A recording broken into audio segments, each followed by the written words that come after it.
Chapter 1024. The Abbey Dean was crippled in Chang'an.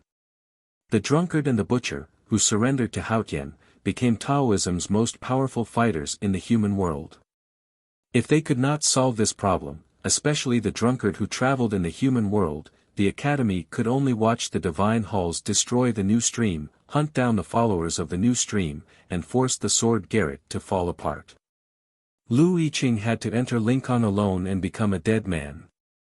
Jun Mo led tens of thousands of serfs to fight against the Buddhism sect in the depths of the western wilderness for many years. Yu Lian disappeared in the eastern wilderness. No one knew what she was planning. The only people in the academy who could solve this problem were the eldest brother, Li Man, and Ning Ke, who stayed in Chang'an.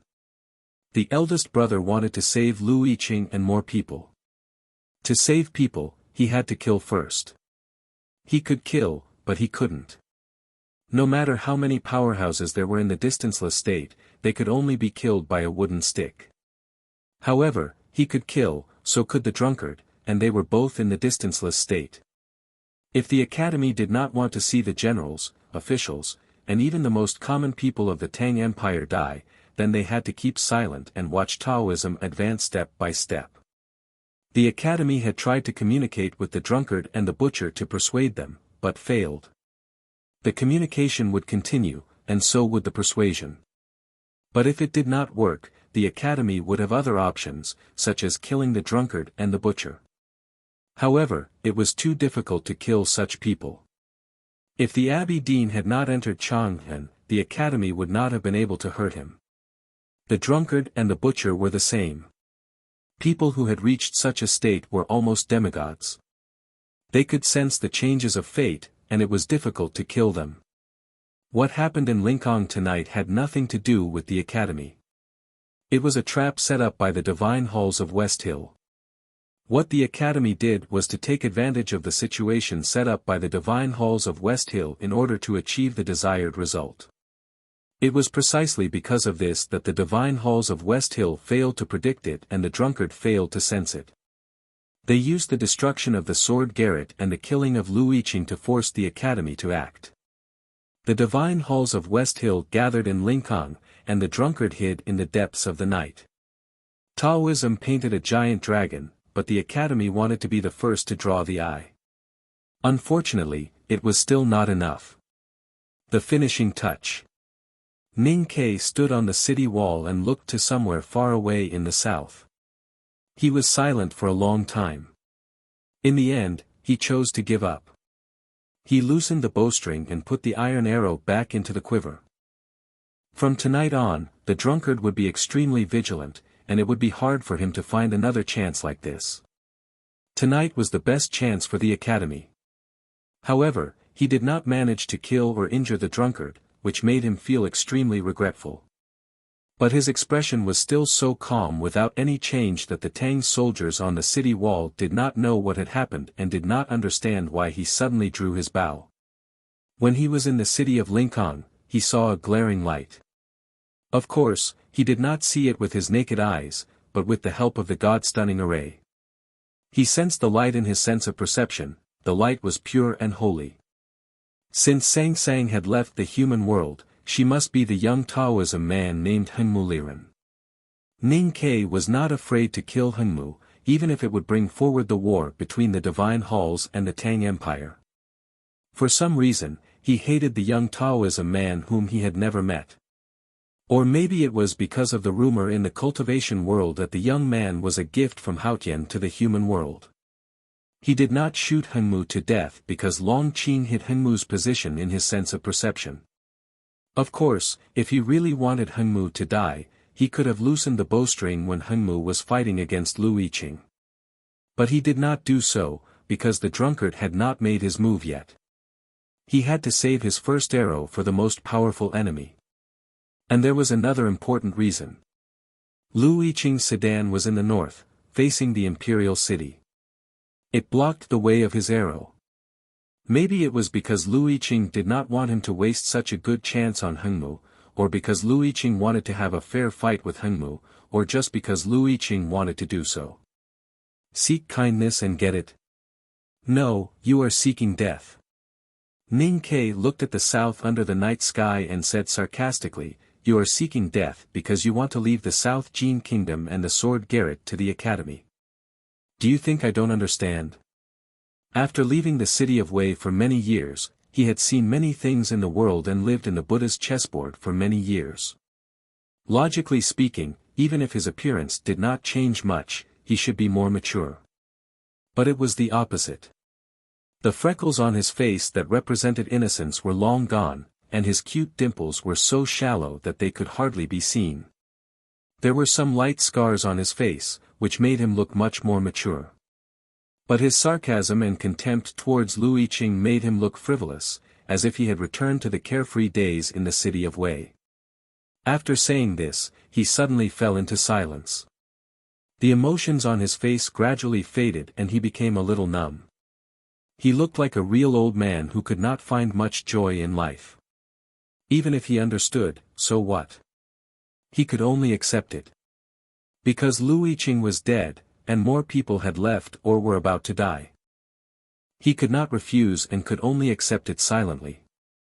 Eldest brother left Chang and to stall the drunkard and left the little emperor to him. Second brother killed people in the west wilderness and left seventh sister to him.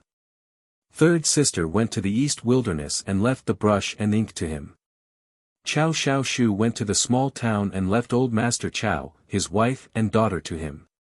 Master and His Majesty died and left the Arai Pestle, leaving Chang'an and the Tang Empire to him. Tonight, Lu Yiqing died again and left the South Jin Kingdom and the sword Garrett to him.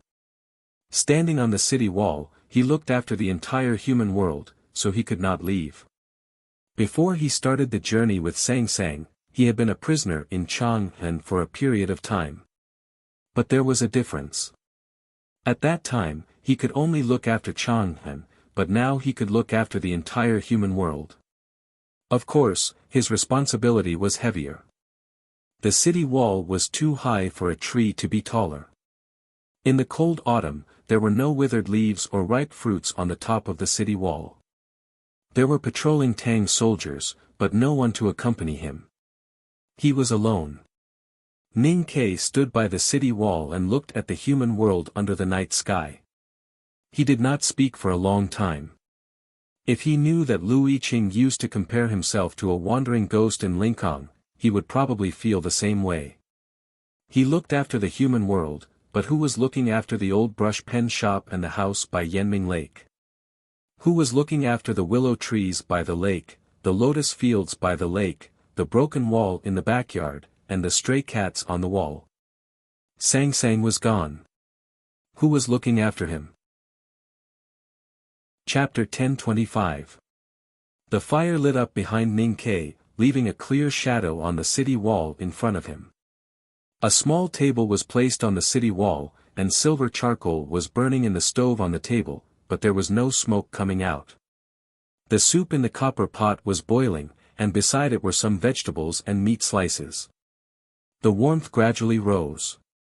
A Tang soldier put the dipping sauce in front of the bowl and chopsticks, looked at him and asked, "Sir, do you want to open the wine tonight?" Yes. Ning Ke had been living on the city wall these days, and his daily life was like this. He had long been used to eating in the chilly autumn wind, and only hot pot and wine could add some warmth to his body. The extremely fat beef and mutton were soaked in the white but not greasy bone soup, and were cooked at a speed visible to the naked eye. Just as the fragrance was about to overflow, it was suppressed by the leaves of the vegetables in the pot. Ning Ke sat at the table and began to eat. There were no guests, so there was no need for greetings, no company, and no need for drinking games. Although the food was delicious, it was very quiet and lonely. Although the banquet was lonely, the wine was the strongest double distilled wine, and the dishes were the delicacies sent from the palace. The saliva-inducing fragrance floated up with the steam from the copper pot, swept over the city wall, and was frozen by the chill of the autumn night.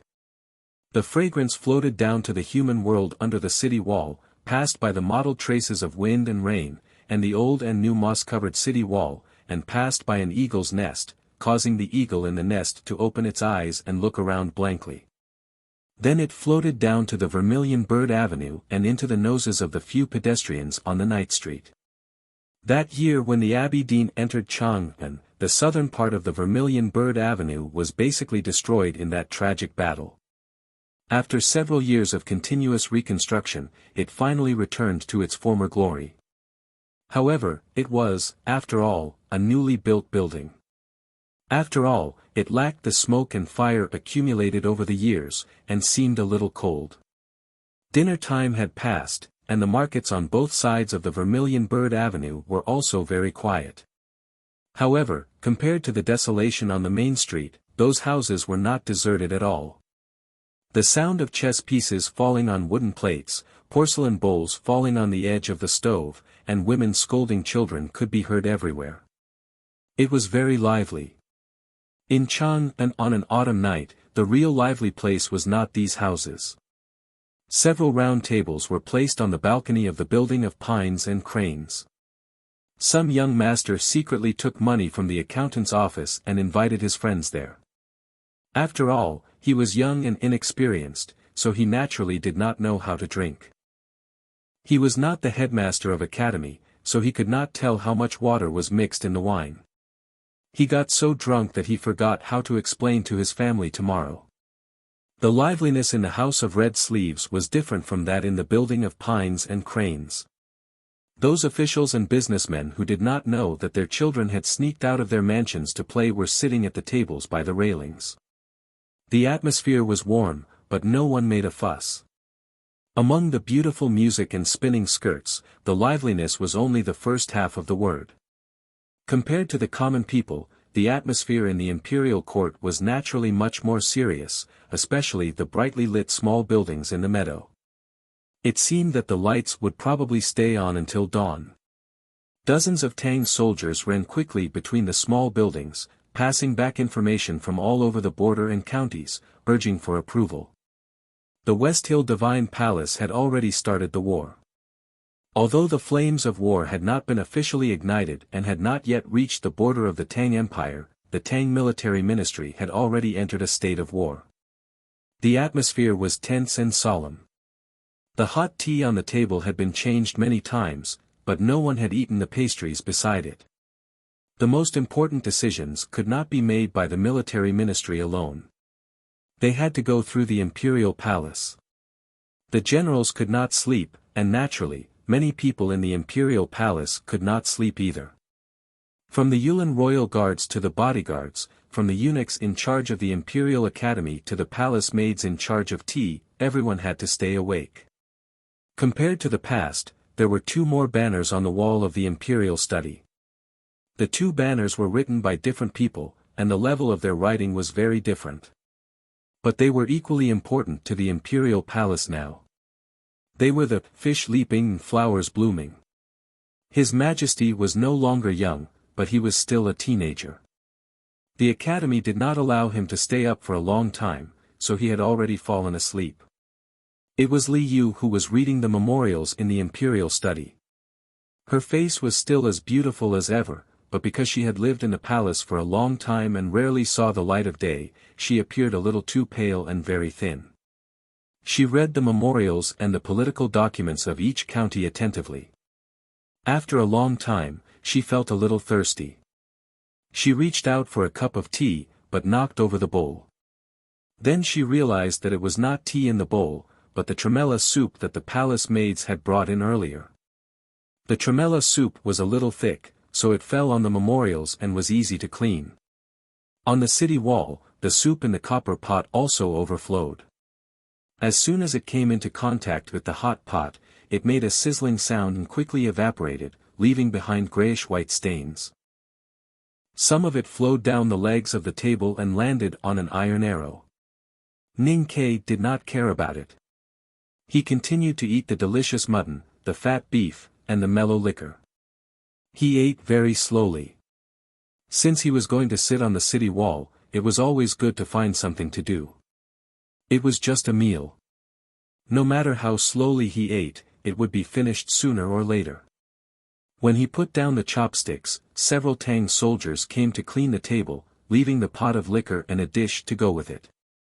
He took out a handkerchief to wipe his mouth, and then the table.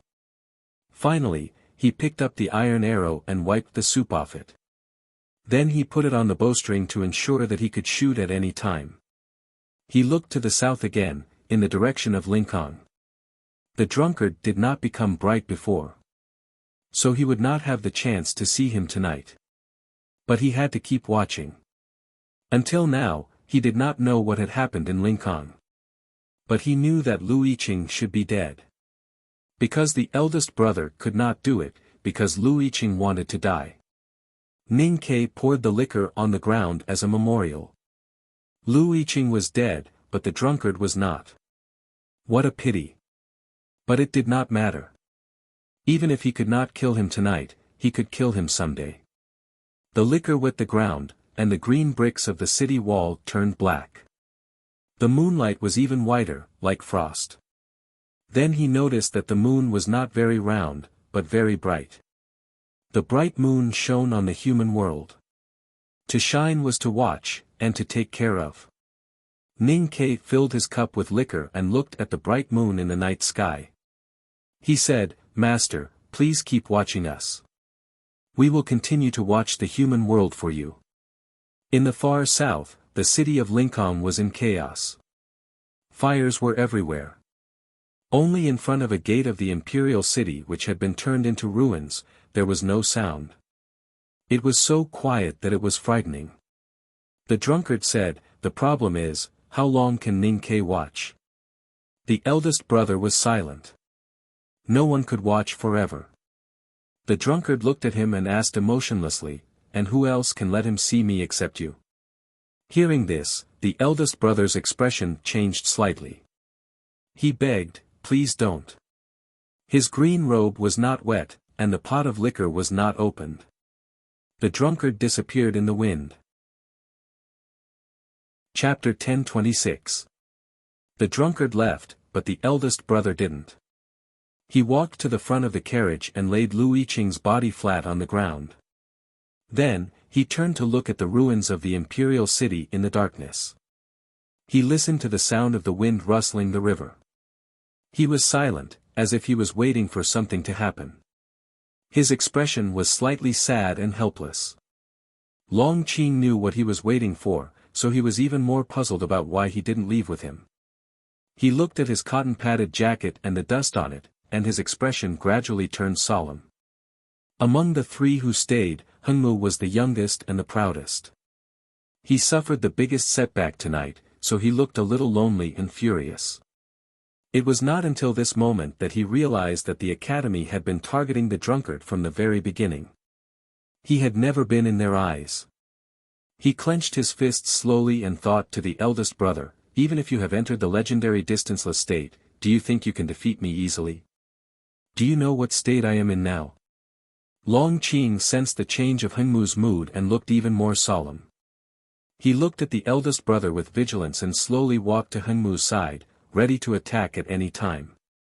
During the period after spring, the divine halls of West Hill and the academy had been strangely peaceful. Before tonight, both sides knew that they were safe. As long as no one attacked first, the balance would not be broken. It was a balance between the two grand cultivators in the distanceless state. Tonight, the balance was finally broken. Looking back at the battles that happened in front of the ruins of the imperial city, it was still unclear who attacked first. Even though it was the divine halls of West Hill's plan, the distanceless one was the drunkard who felt the real danger. The academy almost injured or even killed him. Long Qing was vigilant. The balance had been broken. The eldest brother didn't leave with the drunkard, which meant that he and Hengmu would probably attack him and Hengmu. Could they survive? When the drunkard was still hiding in the darkness, he asked the eldest brother if it was worth it to exchange their lives. It meant that the eldest brother believed that he and Hengmu were capable of doing something. Hengmu's confidence came from his faith. But where did his confidence come from? "You are very different from the rumors." The faint starlight fell on Long Qing's body, like a stream flowing into dry sand, and was instantly swallowed up. Looking at this scene, the eldest brother was puzzled and said, if you can gain the power of darkness by betraying your faith in Haotian, who gave you this power? I don't think even the Abbey Dean can explain it. Long Qing was very clear that no matter how famous he was in the cultivation world, he was not qualified to be remembered by Mr. First of the Academy. The so-called rumor was probably something Ning Ke had mentioned in a casual conversation. He knew that the Abbey Dean had seen through his state. But as the Abbey Dean had said, if even the Abbey Dean could not explain it and he could not understand it, then no one could. Why are you talking nonsense? Hunmu said. The eldest brother looked at the lad in indigo and said, the West Hill Divine Palace values beauty, but the real Haotian Taoism values indigo. The Abbey Dean has been wearing indigo all these years. Yi Hongyu also wore indigo when she was comprehending swordsmanship in the stone house by the cliff. Youngest brother also wore indigo when he fought his way up to the Peach Mountain. It's ridiculous for you to wear indigo at your current state. Hunmu was very angry. He laughed even more innocently and said, let's not compare with the Abbey Dean. But to say that the judge and Ning Ke are more qualified than me to wear this indigo robe, Mr. First's taste is really ridiculous. The eldest brother looked at him and said calmly, is passing that threshold the source of your confidence? Hunmu was shocked when he heard that. He did not expect that the eldest brother could see through his real state that he had been hiding. He said indifferently, since you have seen through it, why shouldn't I be confident? The eldest brother looked at him and said, as the youngest cultivator in history to pass that threshold, you should be proud and confident no matter how you look at it. But it's a pity that you did not pass that threshold by yourself. You were carried over by Haotian. So you are still a baby now. Long Qing suddenly said, I don't understand why Mr. First said this now. Because I don't understand why he dared to leave. Suddenly, the eldest brother showed an expression of understanding. He sighed and said, light and darkness are the two sides of Haotian. How stupid I am to only understand this now. Long Qing said, Mr. First is wise. The eldest brother said, if Hunmu had your current state of mind, it would be more troublesome. Long Qing said, if that's the case, you shouldn't wait now. You should take action. The eldest brother looked a little lost and said, can I bear the price of taking action? Long Qing said, you know what he is going to do. The eldest brother nodded and said, yes.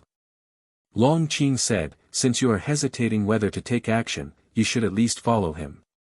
The eldest brother said, even if I follow him, I can't stop him. I can only be a passerby. That will be more painful. Long Qing said, isn't waiting here and guessing what is happening in the distance the most painful? The eldest brother said after a moment of silence, what the eye doesn't see, the heart doesn't grieve over. It's always better if you can't see.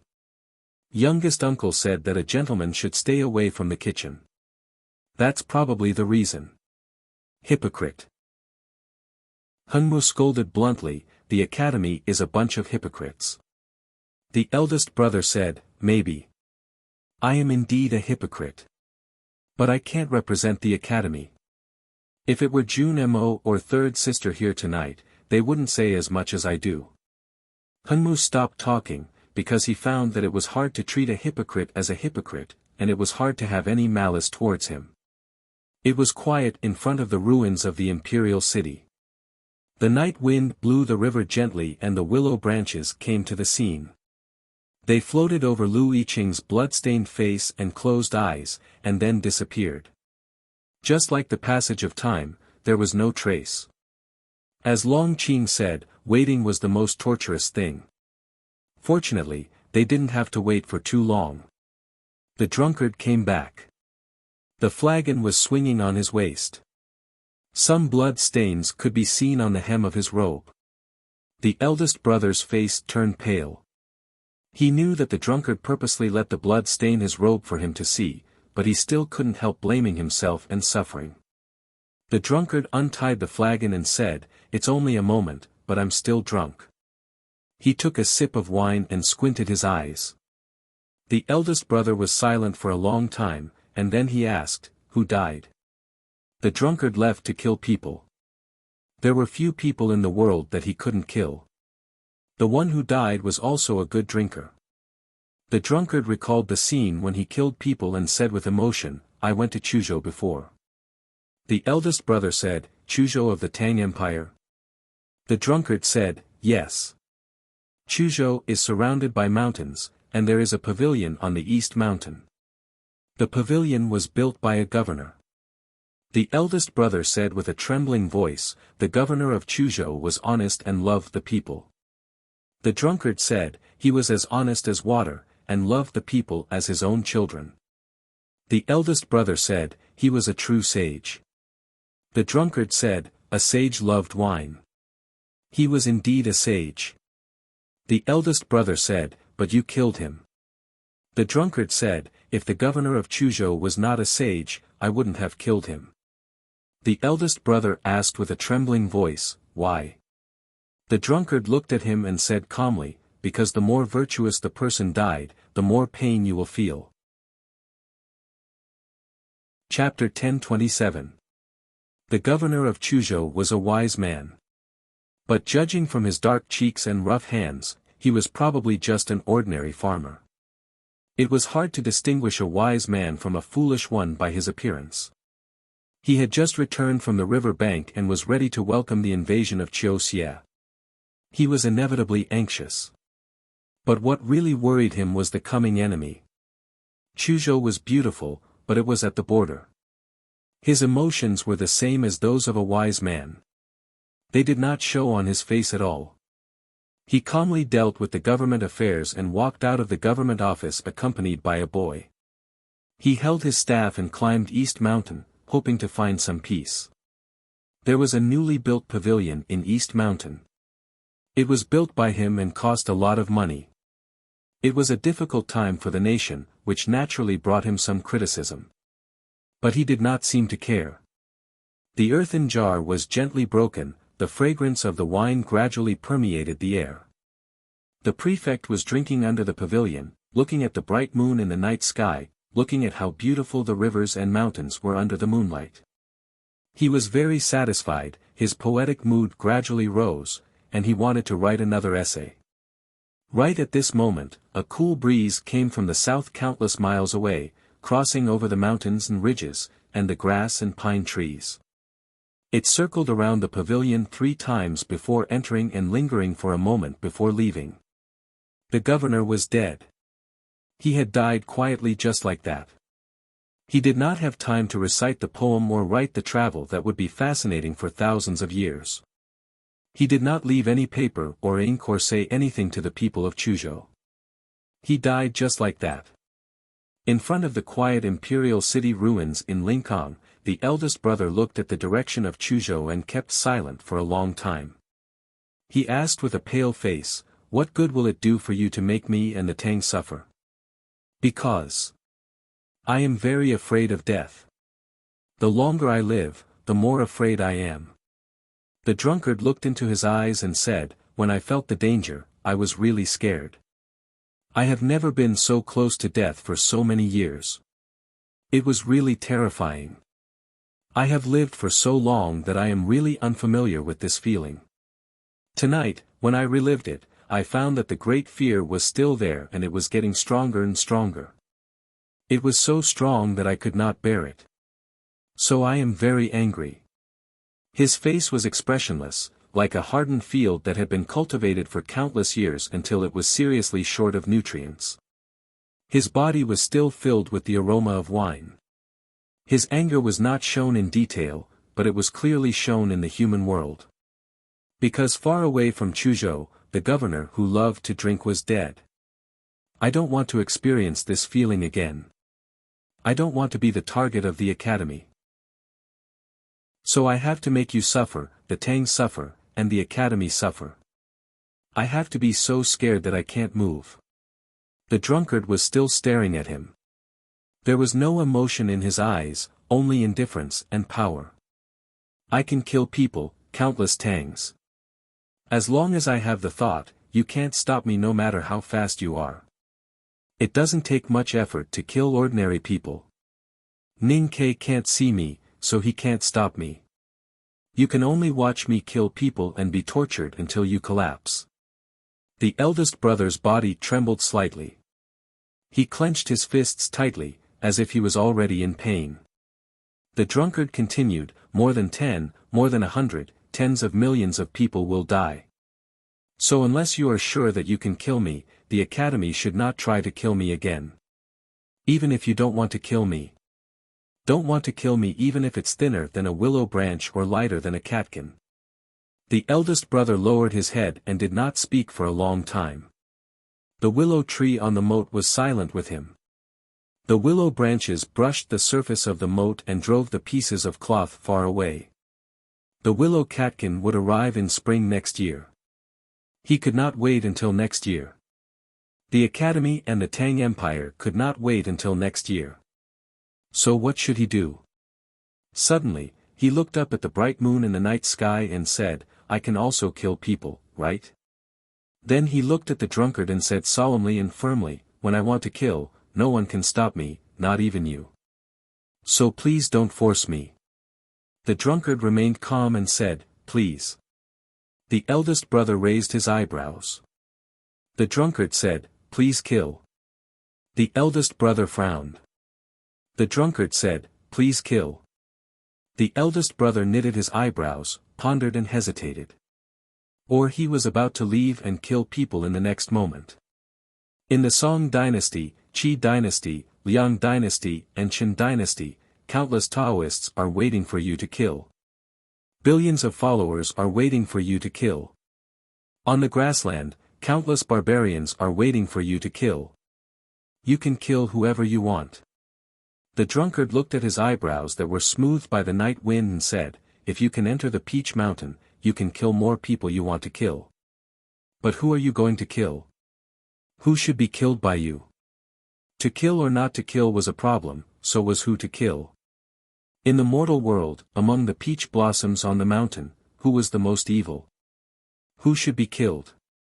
Who could judge? Who was qualified to judge? It was difficult to answer these questions. Some people didn't want to answer because they thought everyone in the mortal world deserved to die, such as Lotus. Some people didn't want to think because they thought they were half gods in the mortal world, such as the drunkard. But for the eldest brother, it was a question he had to answer. He stood under the willow branches by the river and in front of the blood-stained sedan, thinking for a long time. Lu Yiqing on the sedan quietly closed his eyes as if he was sleeping. The cultivators and ministers by the river were all unconscious. Only the drunkard, Long Qing and Hengmu were waiting for his decision. Looking at the cotton-padded jacket swaying in the night wind and the dust that accumulated for thousands of miles gradually falling, Long Qing felt uneasy and uneasy. He also had an inexplicable expectation. If the cotton-padded jacket really moved and Mr. First left to kill people, then the world would become a brand new one that no one had ever seen before. In that world, all the order would collapse because the most basic order of life and death would be broken. Two grand cultivators in the limitless state would keep killing people and no one would know who would die in the next moment. Only one of them could shake the order of the world. Two of them could destroy the world. Hengmu looked at the drunkard and the eldest brother and finally understood why the limitless state was the most special one above the 5 states. It even became a synonym for that world. The night grew darker and the river quieted down until it became deathly silent. The human world seemed to be waiting for the moment of deathly silence. After a long time, the dawn finally came. The eldest brother stood in front of the sedan and never left. People gradually woke up. They didn't dare to stay by the river and soon left. The bright moon also left. The warm red morning sun appeared in the sky, illuminating the burnt ruins and new houses in the city of Lincoln. No one can stop you, but you can. The drunkard looked at him and said, you still don't dare to kill people after all. It's not that I don't dare to. I just can't bear to. The eldest brother had figured it out and said, everyone has a heart that can't bear to kill people. You regard yourself as a god, so you are not a human. That's why you can kill people. But I can't because I am still a human. Chapter 1028. Experience could change one's temperament, and one's level determined one's height. Cultivators were different from ordinary people. Since ancient times, those grand cultivators who had surpassed the 5 states were able to control the wind and rain, shake the heaven and earth, and overlook the common people. Naturally, their spiritual world gradually drifted away from the mortal world and headed towards the inhuman realm. It was easy to understand. Even the headmaster of the academy failed to avoid this mental journey. Later on, he and Ning Ke had a change of heart. The method he used to find his original heart was unimaginable. The eldest brother was the fastest person in the world, but his name was Li Man Man, because he did everything slowly. Even puberty and the confusion period after becoming a grand cultivator came much later than others. But no matter how slow it came, it would come eventually. He once thought about it and had his own opinion or choice. At this moment, he said that the drunkard was inhuman, not because he was praising the drunkard's state, but because he was implicitly criticizing him. A gentle person like him actually criticized the drunkard, which meant that he was extremely angry, no matter how calm he looked. He was angry that the drunkard killed people, sages, for no reason, and would probably kill more people. It was hard for him to understand and accept. Hunmu mocked, hypocritical indeed. The so-called cultivation, no matter entering or leaving the human world, aiming for immortality or nirvana, was essentially the opposite of ordinary people. He once said that the academy was hypocritical, and now he could not help but ridicule the eldest brother again when he said that everyone had a heart that could not bear to kill others and insisted on putting himself in the category of ordinary people. The eldest brother recalled the conversation at the back of the mountain of the academy and said, "The second brother and the youngest brother both criticized me in the past." The youngest brother was more subtle, while Jun Mo was more direct. Although the third sister never said anything, I know that she has always looked down on my way of doing things. It is indeed hypocritical. Since I can kill people, I should kill them. If I don't, it means that I am pushing the responsibility to others. Besides, I can always find some people who should be killed. He gradually calmed down and said to the drunkard, "The water is muddy. I can wash clothes and feet with it. But the Sisui River is already red. I can't always walk by the river without getting my shoes wet." The calm words hid some kind of determination, which indicated a great danger for Taoism. Long Qing, who had been silently listening, slightly narrowed his eyes and became serious. "It's useless even if you start killing now." The drunkard looked indifferent and said, "Haotian loves the world, but I am not Haotian." "You love the world, but I am not you. You will suffer when I kill, but what can you do to me when you kill?" Eldest brother asked, "Is there no one or thing in this world that you care about?" "I've lived for countless years. All my relatives and friends are dead, and all my old friends are gone. Now, I'm old, sick, and lonely. I have no love or hate in this world. No matter how you kill me, how can I be moved?" The drunkard looked indifferent, but his words were full of vicissitudes. The other 3 were silent. At this moment, a light rain fell. The rain washed away the dust on the ground, softened the willow leaves by the river, and wet the hair. It brought a cold autumn feeling to the world. In the autumn rain, the eldest brother looked at the drunkard and said, "So I will definitely lose?" The drunkard said, "You fear what you love. You have to lose." Long Qing and Hunmu left the imperial city in the rain. They led 2,000 papal cavalrymen of the divine halls of West Hill toward the great swamp and the kingdom of Song. In the bleak misty rain, millions of people would die. The autumn rain was getting heavier and heavier. The eldest brother stood in front of the sedan and Lu Yiqing's body with his head lowered. The rain had wet his hair and drooped on his forehead, making him look a bit miserable.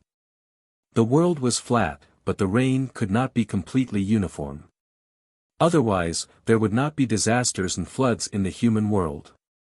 However, the autumn rain strangely covered most of the mountains, rivers, and cities. Fortunately, the rain was not heavy. It was not as frightening as the year when the headmaster of academy ascended to heaven, but more like the spring rain that wet people's hearts. It was also raining in Chuzhou. The eaves of the pavilion on the east mountain were wet. People's clothes were also wet. 2 old servants knelt in front of the governor's body and cried. The officials and gentry who came from the city in the early morning were pale and shocked. No one noticed what a man who looked like an advisor was doing on the pillar of the pavilion. Although the scenery on the east mountain was beautiful, it was too high for tourists. No one understood why the governor, who was known for his honesty and love for the people, would mobilize people to spend money to build such a pavilion on the top of the mountain at such a critical time. No one knew that the pavilion, which had brought the governor a rare negative comment, was actually a transmission array that could send some simple important information to Chang'an. Such a transmission array cost a lot of money. Even with the rich resources of the Tang Empire, it could only build a few of them, one in Helan City and one in Tuyang City. Chuzhou was facing the Yan Kingdom and the Song Kingdom, and its strategic position was getting more and more important. That was why the imperial court spent a lot of money and asked the governor to build the pavilion despite his bad reputation. In the eyes of the officials and people of Chuzhou, the man who walked into the East Mountain Pavilion was the advisor of the governor. But in fact, he was a secret guard of the imperial palace. His task was to activate the pavilion. The East Mountain Pavilion sent the first piece of information to Chang'an. It was not about the invasion of the Yan Kingdom and the Song Kingdom, nor the collapse of the river bank.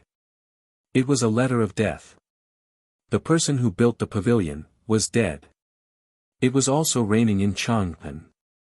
The rainwater flowed along the bright yellow eaves of the palace and washed the chrysanthemums in the imperial garden. The chrysanthemums in the imperial garden looked even more beautiful and beautiful. The yellow flowers overlapped each other and were extremely pleasing to the eye. In the imperial study, Li Yu heard the news of the governor's death from the small building and was silent for a long time. She looked at the chrysanthemums outside the window and was silent for a long time. Zheng Jing looked at her slightly pale side profile and suppressed his shock and anger. He said in a hoarse voice, "The imperial court must respond, or there will be chaos." An empire, an imperial court, or a territory. What maintained these terms could be spirit, courage, or historical inheritance. However, what was truly important was the administrative organization. In other words, the various levels of officials were the most important.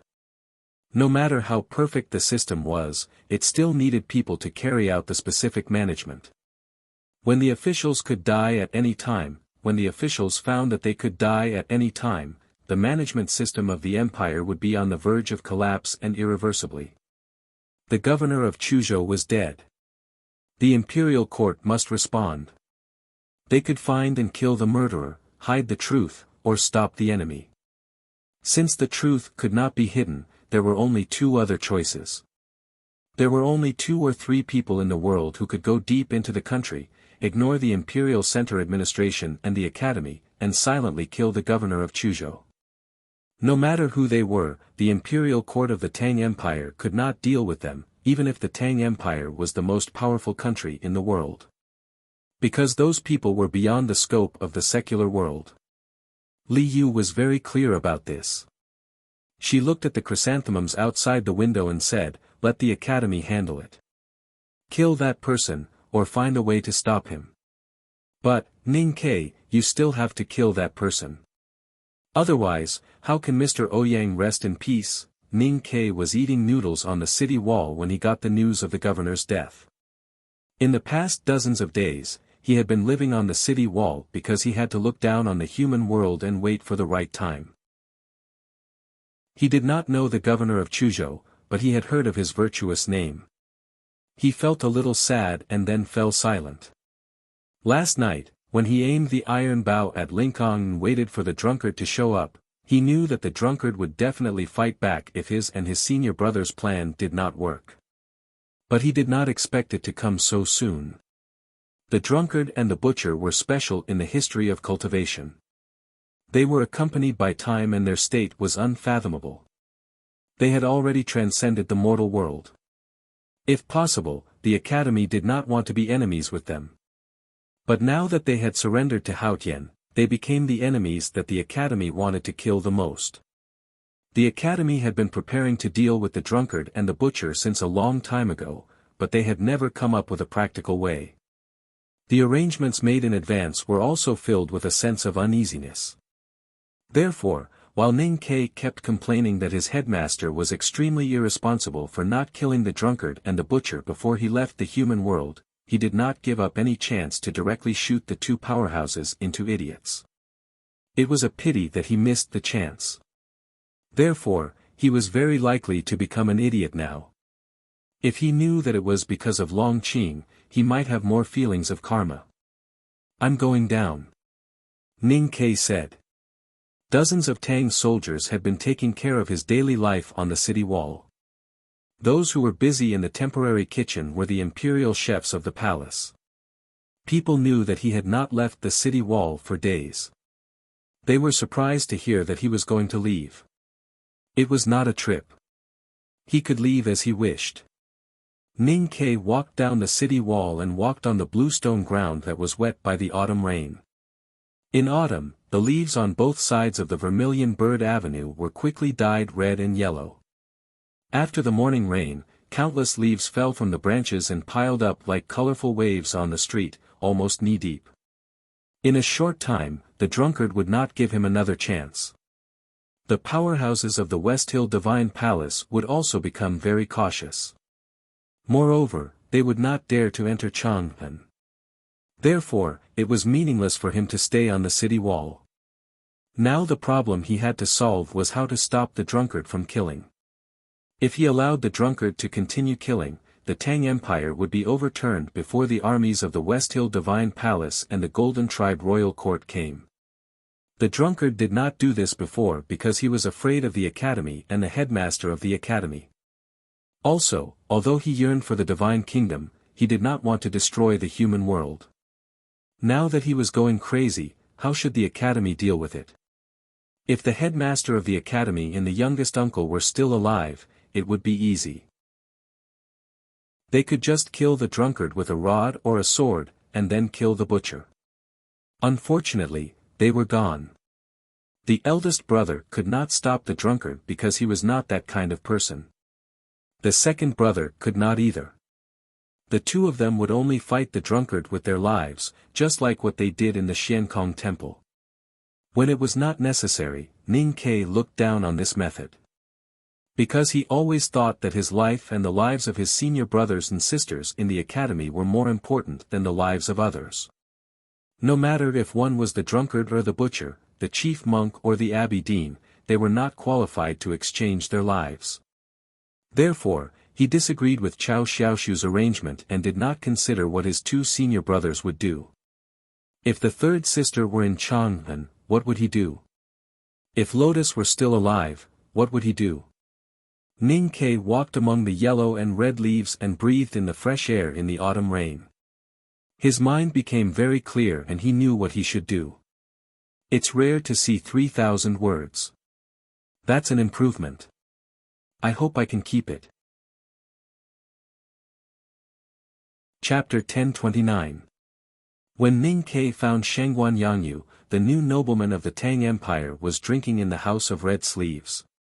His distinctive triangular eyes looked more wretched because of the blurriness. His goatee, which was soaked in wine, was like an ink brush swinging on the table, which was funny and even disgusting. Logically speaking, the current situation of the Tang Empire was extremely serious. The imperial study in the palace was lit day and night, and all the departments were extremely busy. He really couldn't understand why Shangguan Yangyu was here, but he didn't bother to ask because he was pressed for time. When Shangguan Yangyu saw him, he sobered up and felt his stomach was heavy. He wanted to go to the toilet to solve the problem, but he didn't dare to leave. He asked, "What's the matter, Mr. 13? Ning Kai said, "I want to kill some people." He said it casually, but in Shangguan's ears, it was like a clap of thunder. The remaining tipsy feeling was immediately dispelled, and his lower abdomen twitched. He shivered, as if he had already gone to the toilet. The reason why he reacted so strongly was that Shangguan knew very well that if Ning Ke said to kill people, he would kill them. And the people he killed would not be ordinary people, nor would he just kill them. Since many years ago, Ning Ke had started killing people in Chang'an City. He had committed many murders and killed many officials of the imperial court. It was also from then on that Shangguan began to contact him. He pretended that he didn't see anything, but in the end, he had to be loyal to Ning Ke from body to soul. If Ning Ke hadn't killed the censor Lu Yiqi, he wouldn't have been able to become the prefectural magistrate of Chang'an City. In a sense, he was the first spectator of Ning Ke's killing and the first beneficiary. He had never forgotten those bloody memories. However, Ning Ke was now the most important bigwig in the Tang Empire. His words were more powerful than the emperor's. No matter who he wanted to kill, no one dared to oppose him. So why did he come to him? Shangguan Yangyu couldn't understand, and his expression became more humble. Ning Ke knew what he was thinking, but he didn't explain. He looked at him with interest and said, "You don't want to help me? What are you talking about?" Shangguan Yangyu looked determined. Seeing that no one in the building was paying attention to them, he lowered his voice and said firmly, "Even if you want to kill your way into the palace, I will follow you." Ning Ke was satisfied with his attitude and led him out of the house of red sleeves. Shangguan Yangyu did not dare to say anything. He grabbed the front of his robe and followed him into the puddles on the street. Perhaps it was because of the cold autumn rain, his face looked a little pale. His performance in that war was outstanding and he had been promoted many times. He was already a grand secretary and ranked at least among the top 5 in the imperial court. But he was very clear that the fundamental reason why he could have his current position was that Ning Ke and the academy trusted him. So no matter what the academy decided to do, no matter who Ning Ke wanted to kill, he had to follow. After all, he was not Seng Jing the grand secretary, who could scold Ning Ke badly without worrying about his position in the imperial court or being killed by the academy. It was all because he did not have a good daughter. But who did Ning Ke want to kill? He wouldn't really kill another emperor of Tang, would he? The autumn rain was pattering and the long street was already wet. The sound of wheels rolling on the flagstones gradually stopped. Shangguan Yangyu lifted the curtain and found that he did not enter the palace, so he felt a little relieved. The place Ning Ke brought him to was a large inconspicuous house. There was no sound in the whole house and it looked a little gloomy in the misty rain. Shangguan Yangyu knew what this house was for and felt more and more confused. He thought that if the person Ning Ke wanted to kill lived here, he could just kill him. Why did Ning Ke bring him along? Walking into the main hall of the house, Ning Ke sat on the armchair and took the hot tea from the official of the Ministry of Penalty. He gently pulled the lid off and looked at him and said, "The money and grain counselors from the Ministry of Revenue will be here soon." After saying this, he looked at the corridor outside the hall that was wet by the autumn rain and sensed the looming qi of heaven and earth lock in the air. He said, "Time is a little tight, so we have to hurry." When the whole world attacked the Tang Empire, Li Huiyuan took the opportunity to usurp the throne. He Ming-Chi was in charge of the Imperial Center Administration and the Southern Gate Temple and caused chaos. No one knew how much blood was shed in Chang'an during those nights. After Ning Ke and the Empress returned to Chang'an and stabilized the situation, the next thing they did was to suppress and purge. The cultivators who participated in the rebellion in the Imperial Center Administration and the Southern Gate Temple were either killed or captured. Now they were imprisoned in this large house. The tactical array here could not trap the powerhouses of the knowing destiny state, but it was enough to turn them into ordinary people. Killing these people is not a big deal. Shangguan Yangyu did not finish his sentence. There are many people to kill. Ning Ke said, "Besides the people here, there are many more people to kill. How can I kill so many people alone? I need the imperial court to do it." Shangguan Yangyu said with a sad expression, although I used to be a judicial military advisor in the Chang and local government, I never supervised executions. Isn't it more convenient for the Ministry of Penalty to do this? I can judge whether they are dead or alive. It's not a matter of supervising executions.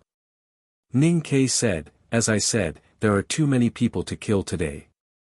There can't be any mistakes.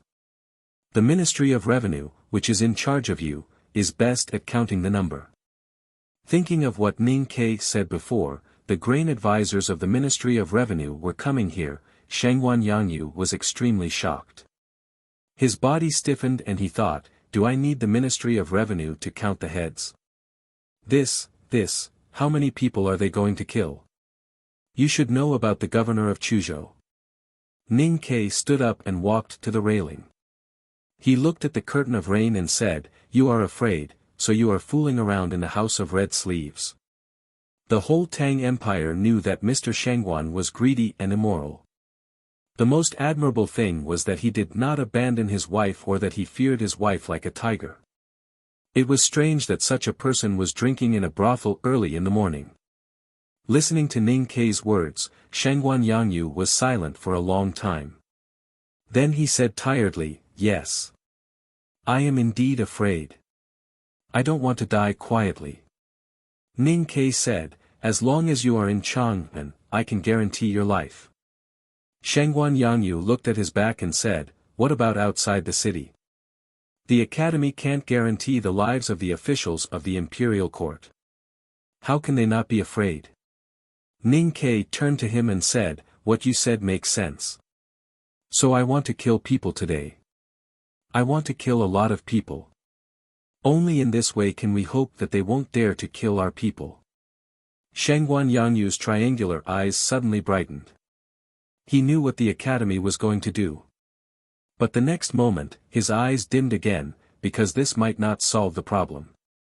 At this moment, the Yulin Royal Guards escorted more than 10 officials of the Ministry of Revenue to come in the wind and rain. These people were the best accounting experts. They could count everything correctly, including the number of people. So Ning Ke could start killing. Chapter 1030. There were many prisoners kneeling in the yard. There were men and women, old and young. Their clothes were ragged and their faces were pale. It was obvious that they hadn't seen the sun for many years. They had long lost the courage or desire to continue living. Death was a relief for them. They knelt numbly without any intention of atonement. Therefore, the rain falling from the sky didn't add much solemnity to the scene. The officials from the Ministry of Revenue watched this scene and couldn't help but feel nervous.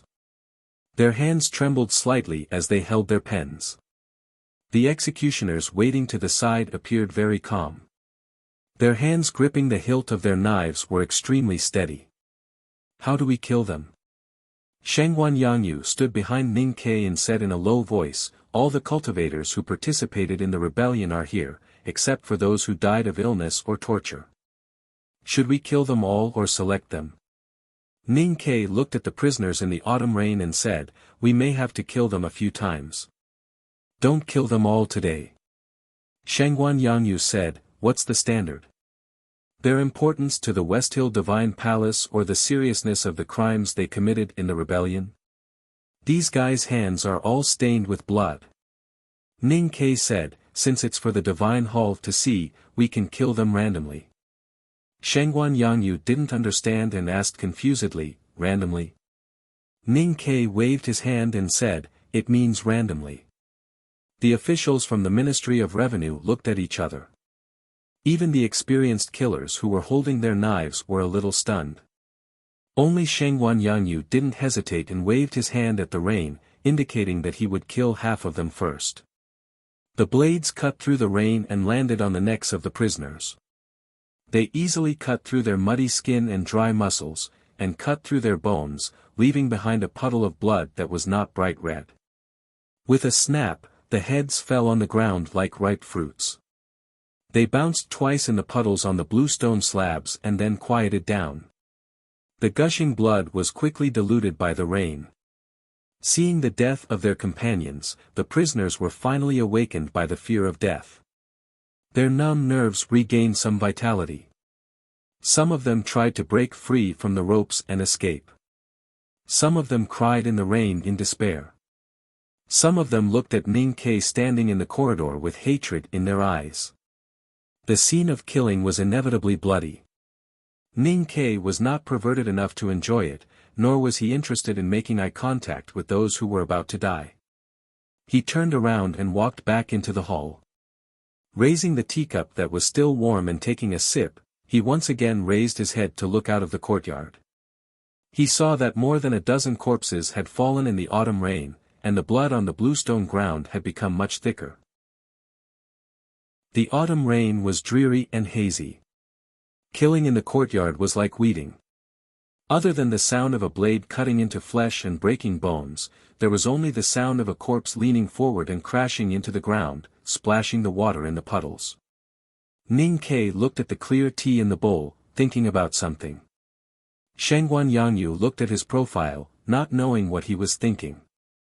The officials of the Ministry of Revenue continuously drew marks on the list of prisoners.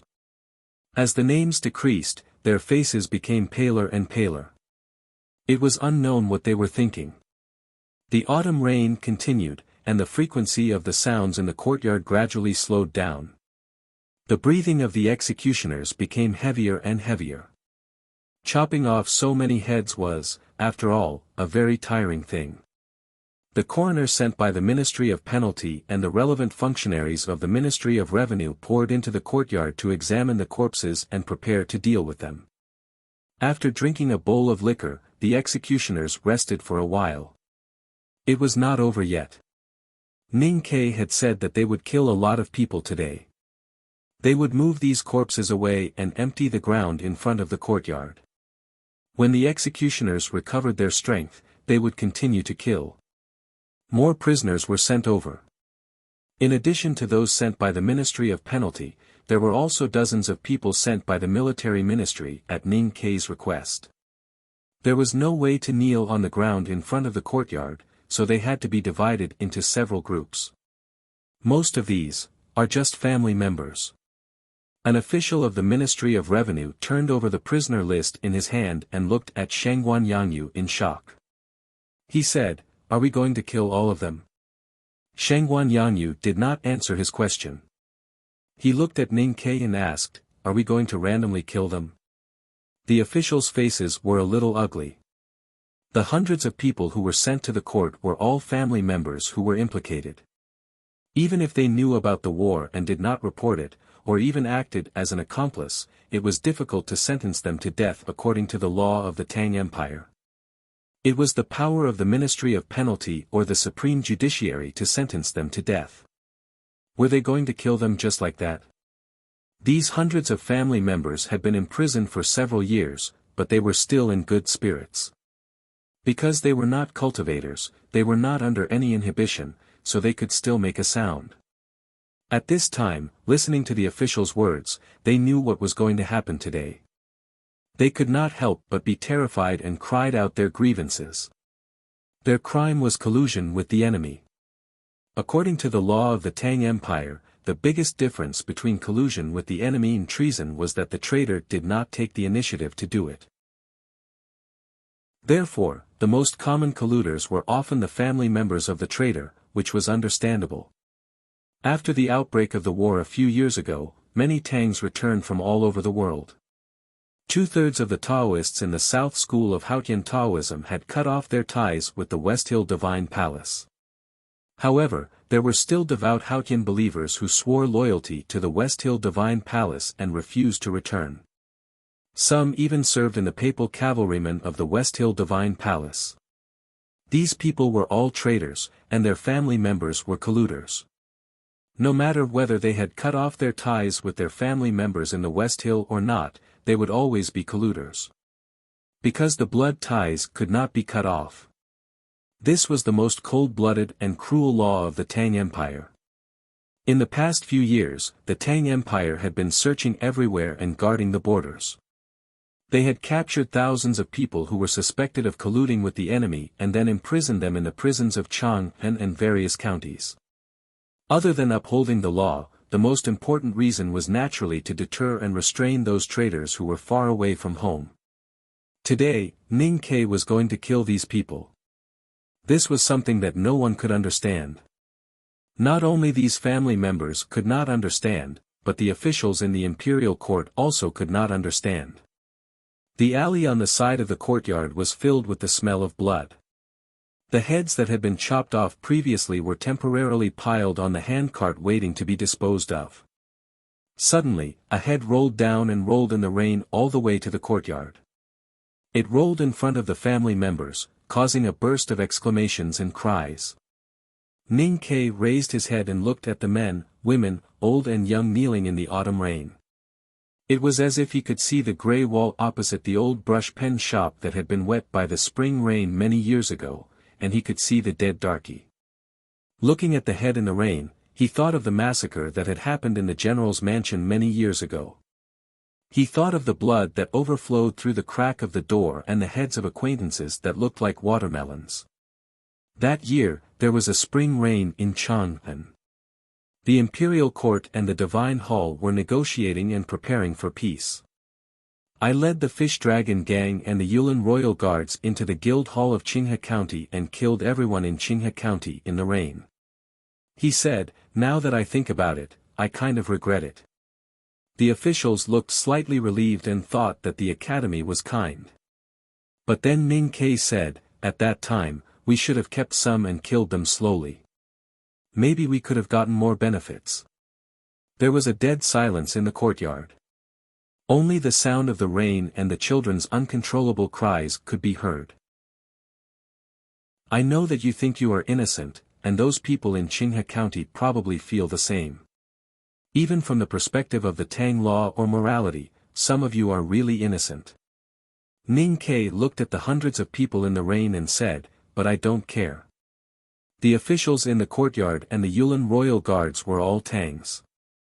They cared about these things very much, so their faces were a little ugly. But Shangguan Yangyu did not care. He slowly raised his right hand in the autumn rain. He and Ning Ke were both atypical Tangs. The law of the Tang Empire was just a tool for them. As for those beautiful morals or feelings, they could just be appreciated and did not need to possess them. When he raised his hand, the knife fell. When the knife fell, the heads fell. The old cheeks, the young cheeks, and the childish cheeks instantly became extremely pale because of the loss of blood and being washed by the autumn rain. There was no breath of life left. With the screams of horror, the pitiful begging, the resentful cursing, and the sad crying, all kinds of heads kept falling in the rain. Hundreds of families of traitors died in the autumn rain. The blade cut through flesh and blood, bringing death. The sound became more and more muffled. That was because the edge of the blade was curled. In the end, the sound of beheading turned into some kind of stick beating, like a broken drum being beaten continuously. It was muffled and horrible. The hands of the executioners finally trembled. The hands of the officials of the Ministry of Revenue were so fast that they could not hold their pens. The ink on the name list became bigger and bigger. It was difficult to draw a hook, but there was still no signal to stop. Shangguan Yangyu thought that he really did not care. However, when he saw the men, women, and children dying in the pool of blood and the heads piling up in the rain, he realized that his heart was not strong enough. He reached out to wipe off the drops of sweat or rain on his forehead. He looked at Ning Ke and asked in a trembling voice, "Is it enough?" Ning Ke said, "The Ministry of Revenue is best at counting money, grain, and heads. I asked you to do this because I want to know how many people should be killed. So you should answer my question." Shangguan Yangyu sighed and said, "I am just an ordinary person. I can't understand the state of mind of the grand cultivators. Most importantly, I don't know how much influence the divine hall has on that person. So, I don't know how many people should be killed. I even suspect that no matter how many people should be killed, it will not be enough." Ning Ke knew that Shangguan Yangyu's words made sense. But this was also the thing that he was most uncertain about. Could the joys and sorrows of the secular world really affect the drunkard? The cold rain made the wind cold, but it could not stop the pungent smell of blood from spreading in the courtyard. He looked at the thick blood that the rain could not wash away and said, "The autumn wind and rain make people sad." Even at this moment, Shangguan Yangyu did not forget to praise, "Good poem." Ning Ke said, "Or do you want to do it?" Shangguan Yangyu said with a bitter smile, "I don't have the mood." Ning Ke reached out to catch the dripping rain on the eaves and said, "It's raining to beat the children. I have nothing to do anyway." Shangguan Yangyu said, "You are so carefree. I actually don't know how many people should be killed. But like I said, I have nothing to do anyway. These people should all die. Anyway, the imperial court needs to spend money to feed these idlers, so I might as well kill them. I kill people when I have nothing to do. The autumn wind and rain kill idlers. It makes sense to say that this is carefree." Ning Ke walked into the rain and turned to the officials and said, "Or, you can try to kill more. The Ministry of Revenue is in charge of the food of the prisoners of war. You should know the number of people. How do you kill them?" Chapter 1031. The already quiet court suddenly became even more silent. No one answered Ning Ke's question. There was only a light clap. An official finally failed to hold his pen tightly and it fell into the rainwater on the ground. In the human language, killing prisoners of war was a special phrase. It represented some of the bloodiest and cruelest scenes in history. With the passing of the barbaric era, those scenes became rarer and rarer. As for the Tang Empire, in the past several hundred years, except for Xia Ho, such a thing had never happened again. Even Shangguan Yangyu, who was famous for his shamelessness, was shocked speechless by Ning Ke's words. His pale face was full of absurdity and disapproval. The autumn rain fell, and the strange silence continued. The silence made people feel very nervous. Finally, it was Ning Ke who broke the silence. "Why so serious? Is it hard to answer? Then I'll decide." He looked at Shangguan and said, "Let the states kill 1/3 first and see how it goes." In the war a few years ago, the Tang army captured more than 30,000 prisoners of war. Some of them were released in the peace talks because of the exchange. Now there were still many prisoners of war imprisoned in the mine. 1/3 of the total number. The mine would be dyed red. How high would the bones in the mine be piled up? Killing prisoners is ominous. Heaven will be angry. "Mr. 13, please think twice," an official said in a hoarse voice. Now no one in the Tang court dared to question the Academy's opinion, let alone oppose it. But there were still people who would show their bravery on some things. Ning Ke did not look at this brave official, but at the gloomy sky above the courtyard. There was no anger falling from the high sky, only continuous autumn rain. Killing prisoners is ominous, so heaven will be angry? What kind of sky is that? Is it the silent sky overlooking the spring and autumn of the human world? Or is it the impartial sky that secretly presides over the natural order? In short, it is Haotian. Then it is a joke. He smiled and shook his head. He did not say anything, nor did he take back the order. Shangguan Yangyu said bitterly, "I'm worried that it can't be carried out." Killing prisoners was indeed in conflict with the Tang people's three views, and it was seriously not in line with the Tang people's aesthetic taste. This was his worry or excuse. Ning Ke said, "Why can't it be carried out?" Shangguan Yangyu said, "Something needs to be done. I'm afraid no one is willing to do it." Ning Ke smiled and said, "If no one is willing to do it, why don't you do it?" Shangguan Yangyu was the Grand Secretary of the Imperial Court and had the full support of the Academy and the royal family. If he came forward and pushed for it, it would be possible to kill the prisoners no matter how difficult it was. But how long would he have to bear the bad reputation?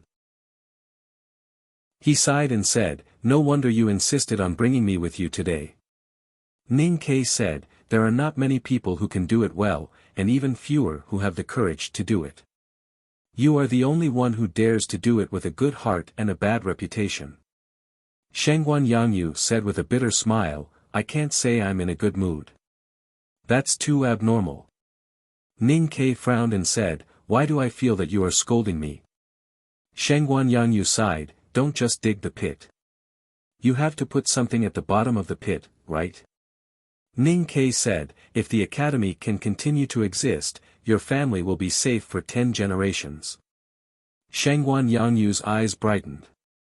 He thought for a while and said, "Then do it." He was a grand secretary, so he would not personally chop the heads of the prisoners. After giving the order, he asked Ning Ke, piling up heads or bones. There were always two extremes in killing prisoners. One was to be extremely secretive, so as not to let the enemy know and to avoid being recorded in the history books. The other was to be extremely arrogant and deliberately let the enemy know. As for what would be recorded in the history books, they could only ignore it for the time being. He and Ning Ke had previously discussed that the Tang Empire was killing people to show the West Hill Divine Palace. They wanted to kill until Haotian Taoism felt the pain. So it was not enough to just kill people. They had to let the enemy see it and let the whole world know. Only in this way could they confirm the Tang Empire's determination to kill people and feel fear. So of course, they should choose the latter. How should they show the hundreds of cultivators and the families of the traders who were killed and the thousands of prisoners who would die in the next few days to the world? We are not those primitive people on the grassland. Besides, how can we pile up so many heads? Where should I pile them? On the Vermilion Bird Avenue or under the Wanyan Tower? What if some heads roll down and scare the children? Ning Ke looked at him and criticized, "It's too bloody. It's too cruel." Shangguan Yangyu felt very innocent, but thinking that many innocent people had become dead today, he decided not to make any excuses and just listened humbly. "I know what you mean. Just like what I heard before, justice must not only be achieved, but it must also be seen. The same goes for killing people.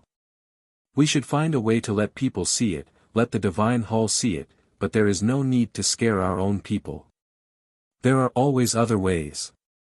Ning Ke looked at the man in the chair next to him and said, "I think the Divine Hall will see it very clearly and will not misunderstand what we mean. Don't you think so?" The courtyard was the place to kill people, and the stone steps was the place to watch people kill people. No one knew when 2 armchairs had appeared there. In addition to Ning Ke, there was also a white-haired man. His hair was white, but he did not look old. Fatigue was written all over his face. He was Cheng Lishue, the Grand Master of the Revelation Department of the West Hill Divine Palace.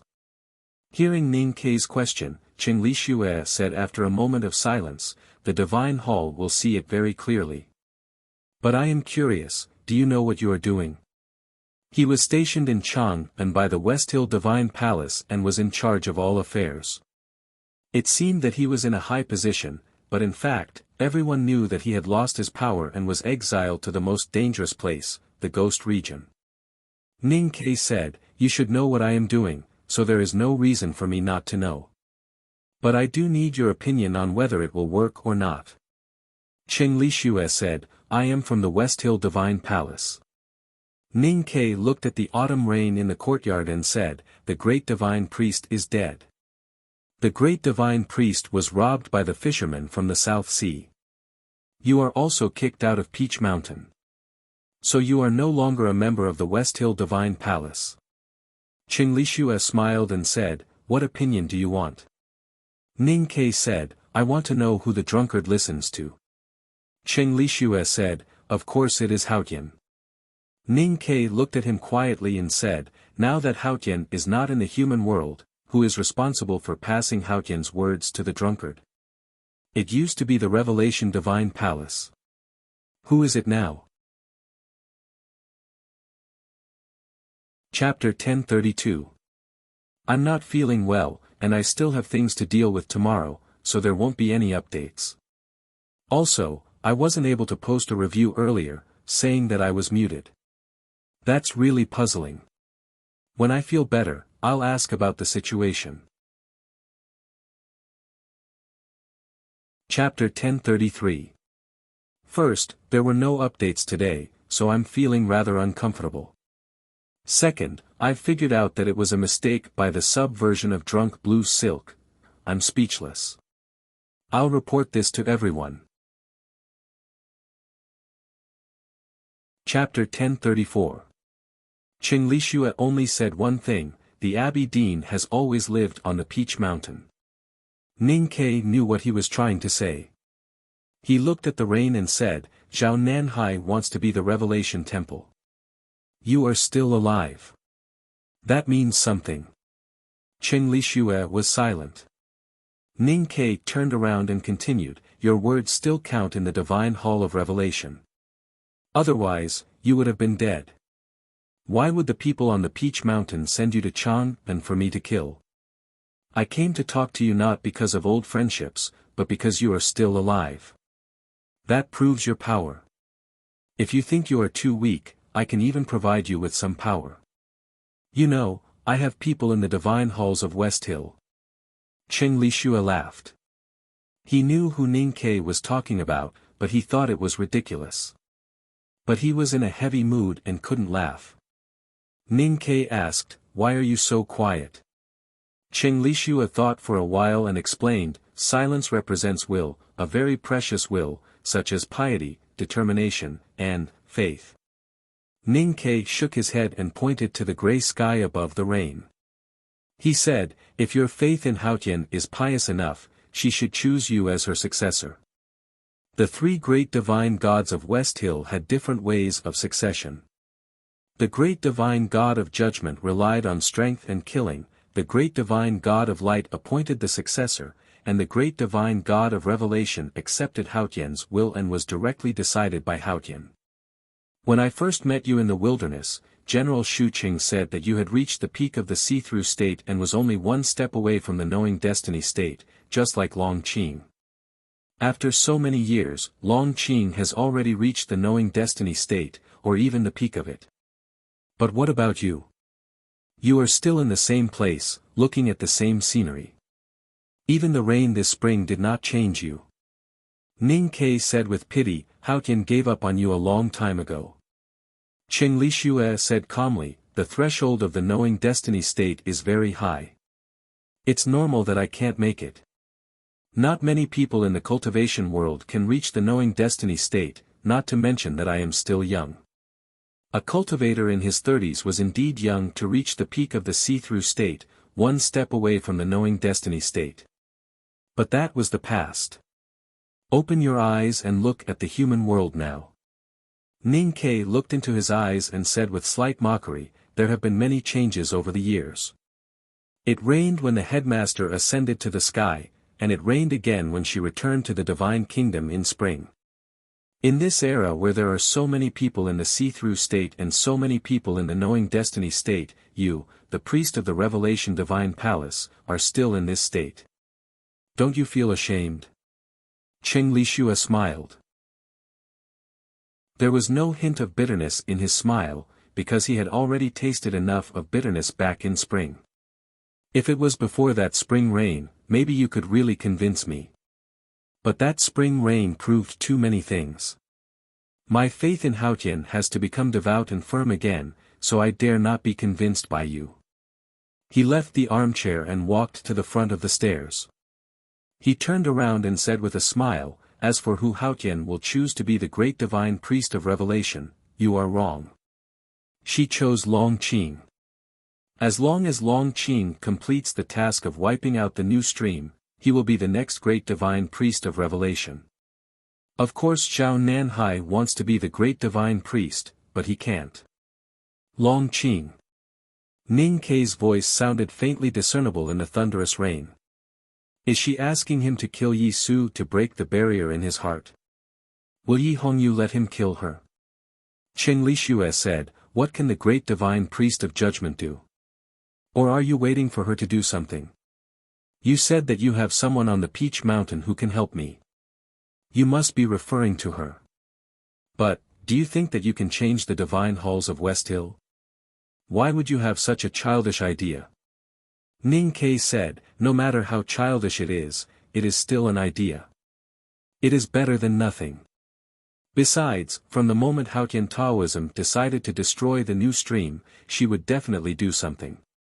Qing Lixue said, you don't believe in religion, so you can't understand many things. Yes, I have never understood what she wants to do. Ning Ke stood up and looked at the blood stains that were washed away by the rain. He thought of her coming to the Yanming Lake in the wind and rain. He said, if you don't want to go back to the Peach Mountain, at least send her a message for me.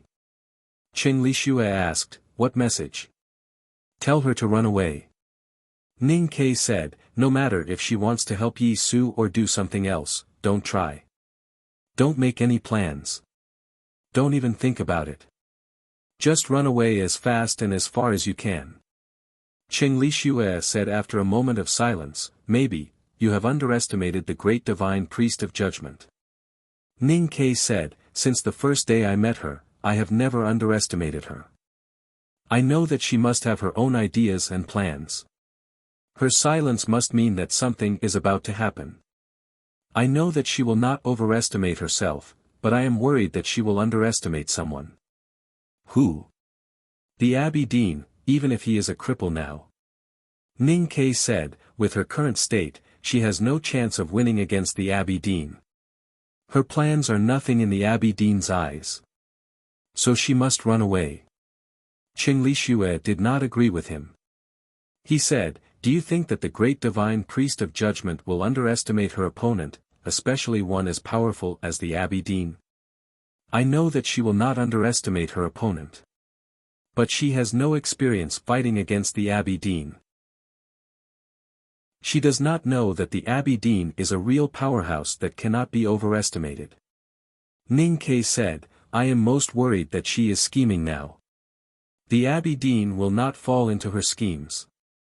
Qing Lixue said, didn't the Abbey Dean fall into the Academy's scheme during the Battle of Chang'an? Ning Ke said, it is different. Because my schemes are God's. In fact, what he wanted to say was that his soul did not belong to this world, so the Abbey Dean could not calculate him. But to Qing Lixue, it sounded disrespectful to Haotian.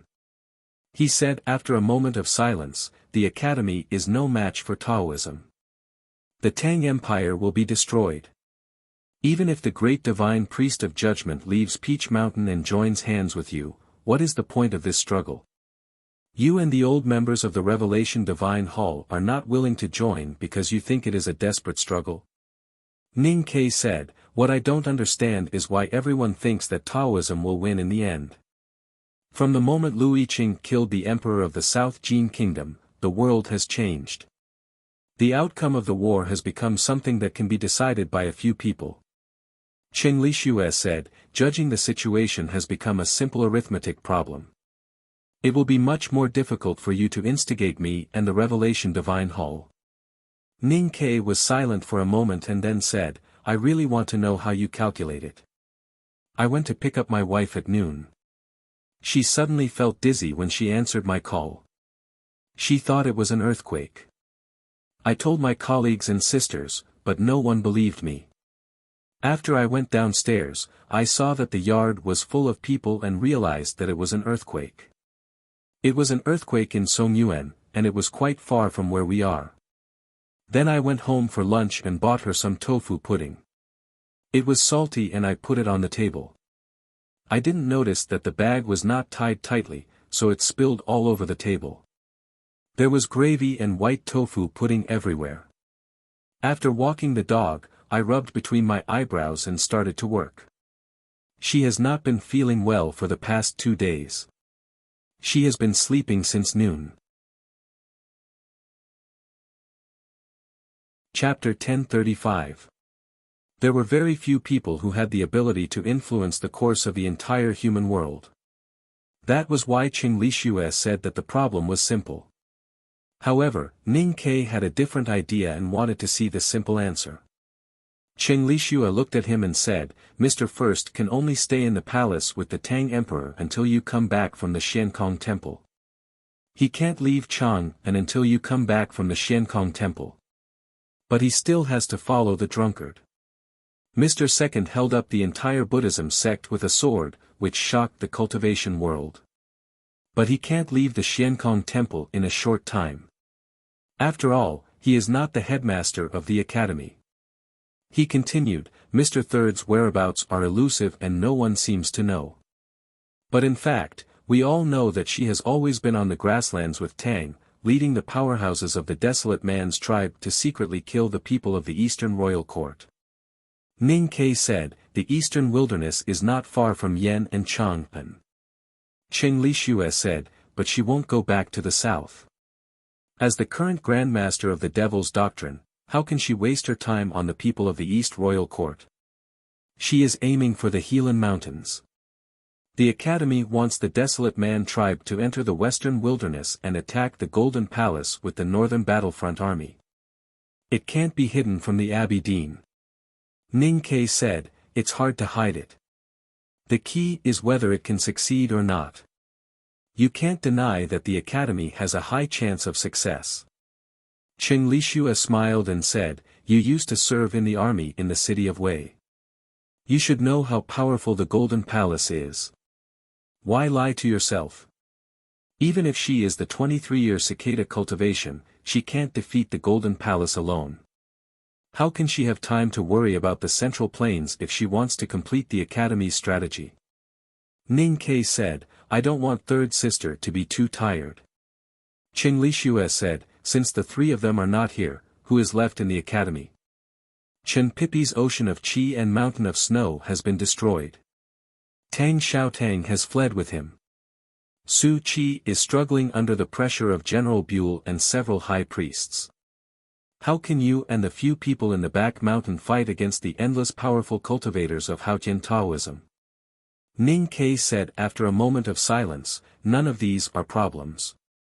Qing Lishua looked at his calm face and mocked, the Abbey Dean, the hierarch, Zhao Nanhai, Long Qing, and Hengmu, no matter who they are, you don't have the confidence to win. How could you say it's not a problem? Ning Ke said, fighting is not like playing chess on a chessboard. In my opinion, these powerhouses from Haotian Taoism are all problems that I can solve, so they are not a problem. In fact, you have missed one person. The middle-aged priest who is pushing the Abbey Dean's wheelchair seems to me to be far more troublesome than Zhao Nanhai and Long Qing. Qing Lishua asked, why do you think so? Mysterious people always look scarier. Of course, I just think that he's more troublesome. I won't be afraid, because I still think that this is a problem that can be solved. Ning Ke looked into his eyes and said, as long as the drunkard and the butcher can be taken care of, the divine halls of West Hill is nothing to me. This is what I want to give you. From the beginning till now, the Academy's judgment of the situation in the human world had always been clear. They helped the new stream to spread, Chang and to prepare for war, Yu Lian entered the wilderness, and Jun Emo shook the Xiankong Temple with his sword. Whether it was intentional or not, these actions were all to shake the foundation of Haotian Taoism and destroy it as soon as possible. Only in this way could they cut off the source of Haotian's power and help the headmaster defeat Haotian. To destroy Haotian Taoism in the world of Haotian Taoism, they would have to fight many tough battles.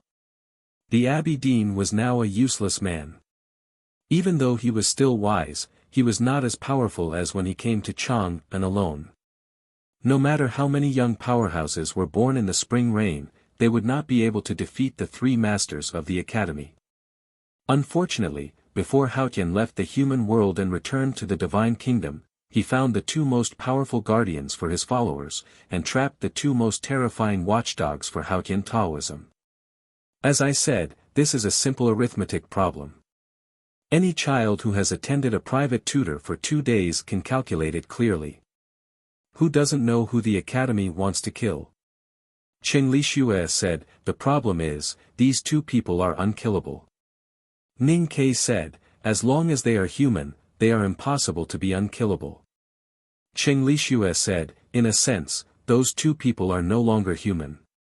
Ning Ke said, the Abbey Dean was as powerful as the sea and was not immortal. But he was also seriously injured by the academy and was about to die. Cheng Lishue said, the biggest difference between the drunkard and the butcher and the Abbey Dean is that they are better at staying alive. They could survive under the gaze of Haotian for so many years and survive the long everlasting night. It seems that time can do nothing to them. Even the headmaster did not do anything. How could you kill them? Ning Ke said no more and said, the day we killed them, did you and the Revelation Divine Hall come and return? Cheng Lishue's expression turned serious and said, where does the Academy's confidence come from? Ning Ke turned around and looked at the waterfall of autumn rain in silence. It was already late autumn in the south of the South Jin Kingdom. The leaves on the mountains outside of Lincoln were not too yellow. After being washed by the rain in the morning, the leaves were green, as if it was spring again. The drunkard and the eldest brother were walking on the mountain road casually. They did not walk side by side and it was hard to tell who was first with the naked eye. Of course, they did not hold hands. But they were still temporary companions on the journey. The Abbey Dean was sitting in a wheelchair. They were the two fastest people in the world. But they walked very slowly on the mountain road in the rain and looked very elegant and calm. In fact, I know very well that the Academy has always wanted to kill me, more than the butcher. Because I am faster than the butcher, I am the biggest threat to you. The raindrops fell on the drunkard's gown and rolled down like dewdrops on a lotus leaf. His voice was also like the raindrops, without the usual vicissitudes and decay. The eldest brother looked at the blood on the front of his gown and said, and you used to be the one I wanted to hold hands with the most. The drunkard smiled and asked, why? The eldest brother said, we want to help the headmaster defeat Haotian, so we have to destroy Taoism. The drunkard said, doesn't that mean you have more reason to kill me? The eldest brother said, you have nothing to do with Taoism. If you can hold hands with the Academy and destroy Taoism, it will be just a matter of a thought. I think there will be less bloodshed in the human world. The drunkard said, that was before. Since the moment she appeared in front of me, I had a relationship with Taoism. The eldest brother said, she has already left the human world. The drunkard smiled and said meaningfully, they all say that you are the most benevolent, kind and trustworthy person in the world. I didn't expect you to persuade me to betray my trust. What do you mean? Trust is human speech. She is not human, so she cannot be trusted. The eldest brother suddenly became silent. After a long time, he pointed at the drunkard's gown and said, those are all lies. Betrayal is betrayal. But if you can betray me, I can even turn a blind eye to the governor's blood, not to mention other things. I haven't updated so late for a long time. When Janine is in a relationship now. I am not in the mood to work. Have a good weekend. Chapter 1036. The eldest brother was very calm when he said this.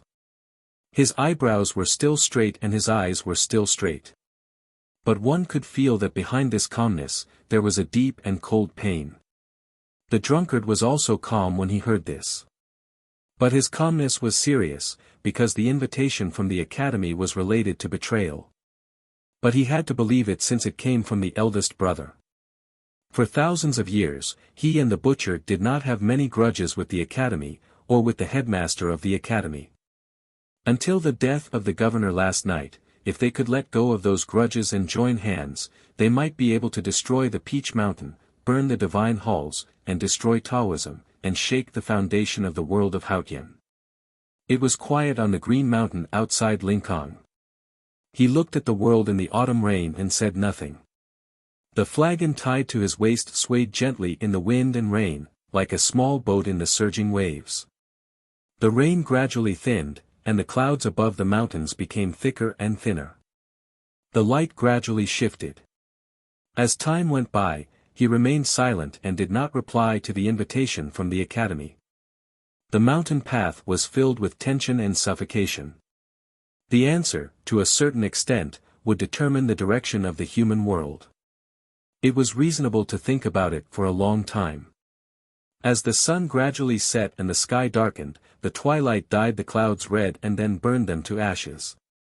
The night finally came, and the bright moon appeared in front of them. Finally, he broke the silence and gave his answer. The drunkard's answer was very simple. He only said 2 words, no. The moonlight shone on the eldest brother's cheeks, and he looked a little pale. Why? Because Haotian is omnipotent. The drunkard looked at the moonlight on his face and said calmly, that spring rain, Hengmu, the barbarian youth in the north, and the former Abbey Dean are all proofs. For countless years, the butcher and I have hidden in the human world and watched Taoism rule the world. I have seen too many similar scenes. Although Taoism has never had a human as powerful as your headmaster, Haotian has proved too much. Hearing this, the eldest brother shook his head and pointed at the night sky. He said, the headmaster once said, and more than once, that Haotian is omniscient and omnipotent. But he never really believed it. That's why he went up to the sky and fought against heaven. That's why there was a bright moon in the human world. His finger was pointing at the beautiful moon in the night sky. The drunkard followed his finger and said, but look, the face of the moon has been changing secretly.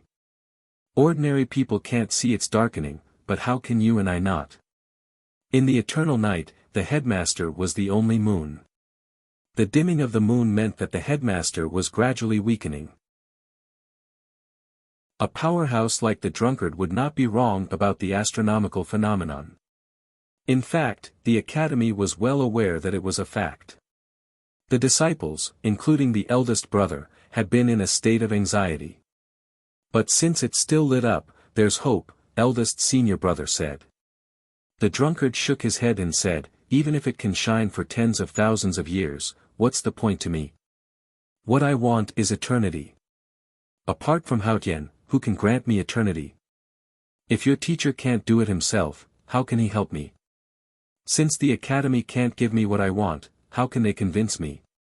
Eldest brother was silent for a long time before he asked, are these, really that important? The drunkard looked at him and said, the meaning of life is to survive. The eldest brother said, shouldn't it be experience? The drunkard sneered, only those who can't be eternity will ignore the meaning of eternity. Only those who can't eat grapes will say that it's sour, and say such sour and useless nonsense.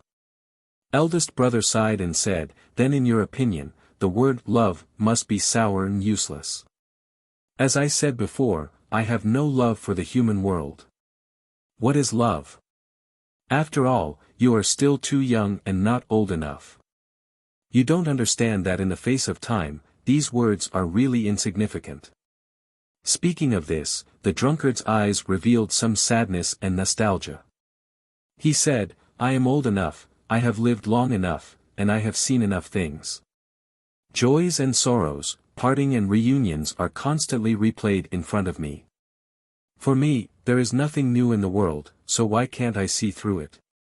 Time will kill all your old friends, turn your new friends into old friends, and then kill them again. You will become a wise man who is indifferent to love, and you will become a walking corpse whose body and soul are rotten. But at the same time, you will think a lot, and you will finally understand that the meaning of life is to exist, and there is nothing else to ask for. He looked at the night sky and said calmly, I have been with this damn thing, time, for too many years. I know very well how invincible it is, so I will not miss any opportunity to defeat it. The drunkard tonight was a little different from before. In the past, no matter in the small town or in the Xiankong temple, he was not powerful, like a stone in the wilderness. But now, he was a steep mountain. Because in the past, he restrained himself without thinking and went with the flow, like a rotten wood or a stone that could not speak. But tonight, he was thinking and expressing his thoughts, so the mountain came to life.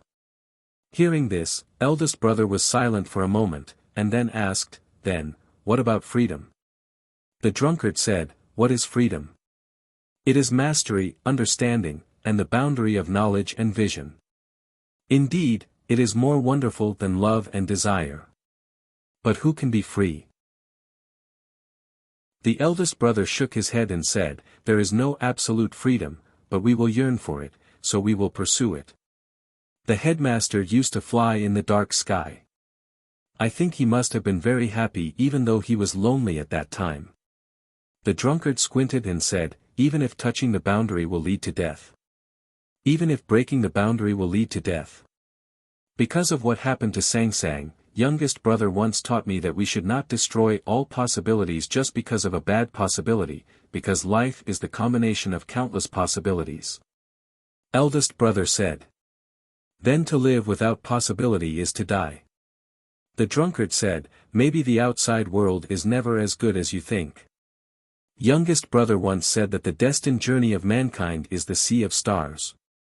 The eldest brother looked at the stars in the night sky, as if he was looking at the real stars outside the night sky. He smiled brightly and said, "Although I don't like to travel far, every time I think about it, I feel excited and overjoyed. I feel that there is a great joy in it, which can even surpass the fear of death." The drunkard thought for a long time and asked, "What is the name of such a joyful journey?" The eldest brother said, "It should be called, free and unfettered travel." Hearing the words, free and unfettered travel, the drunkard looked at the stars in the sky and forgot how to speak. Surprise. Don't you feel surprised? Yes, I said in the comments section that I wouldn't update today. But I feel better, so I wrote it. It's mainly because I like this chapter and attach great importance to it. Yeah. Chapter 1037. The drunkard looked at the stars in the sky and kept silent for a long time. The emotion in his eyes did not dissipate, as if he had drunk too much wine and strayed into the depths of the sea of stars. He was so drunk that he did not know where to go back even if he knew. Or, "It's really beautiful." He looked at the stars and his eyes suddenly showed some fear, like a child seeing the strange world on the other side of the mountain. He was full of fear and uneasiness, and his voice trembled, but it's also terrifying. The sweetest honey was often the most poisonous arsenic, and the most beautiful yearning was sometimes the greatest fear. It was good to be free, but bad to have nothing to rely on. Everything depended on one's thoughts. The eldest brother sighed softly, knowing that the drunkard had woken up and made a decision. The drunkard looked back at him and said seriously, "Existence is the most important thing to me, more important than anything else. I can give up a lot for it." The eldest brother said, "Existence and pursuit are not contradictory." The drunkard said, "But the pursuit of the academy is contradictory to the will of Haotian." The eldest brother said, "What does Haotian's thought have to do with our existence?" The drunkard said, "I can exist for so many years because I will never fight a battle that I will definitely lose. Even your headmaster can't defeat Haotian, how can I?" The eldest brother kept silent for a long time and suddenly said, "What about the academy?" The drunkard slightly raised his eyebrows. The eldest brother looked at his eyes quietly and said, "If you don't go against Haotian, you will go against the academy. You don't have the confidence to defeat Haotian, so how can you be sure that you can defeat the academy?" The drunkard's raised eyebrows turned into two still strokes in the night wind. The eldest brother said, "If we can't instigate a rebellion, we will settle it anyway." The drunkard said, "What can the academy do?" The eldest brother said, "The academy will fight desperately."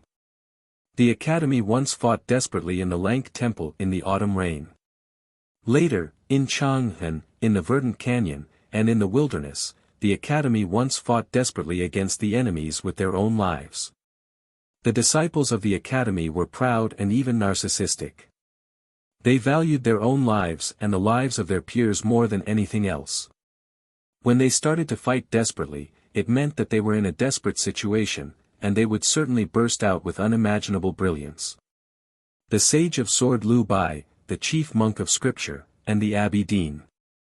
No matter how powerful the academy's opponents were, once they started to fight desperately, there would be no one or Haotian that they couldn't defeat.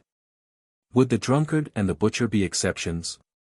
What's interesting is that those in the academy who are willing to risk their lives can't catch up with me. For example, Lin Wu, Jun Mo, and even Ning Quebec. Those who can catch up to me won't risk their lives.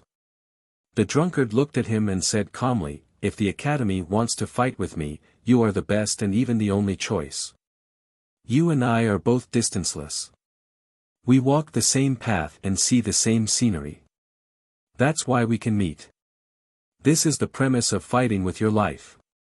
But are you sure that you will fight with your life? Eldest brother said, everything can be learned. I'm good at learning. The drunkard said, when we were outside the Xiankong temple, I praised you for your rapid progress. You were much stronger than when you were fighting against the Abbey Dean. You are indeed the headmaster's favorite disciple. You are indeed good at learning and better than Jun Mo and Lin Wu. But are you sure you can learn to fight desperately? The eldest brother sighed and said, it's easy to risk one's own life, but it's difficult to risk others' lives. The drunkard said, that's what I proved last night. You have learned to fight, inherited the wooden stick, and killed people. But you still can't kill people, because killing is different from killing. The eldest brother said, or, I can bring people who can kill.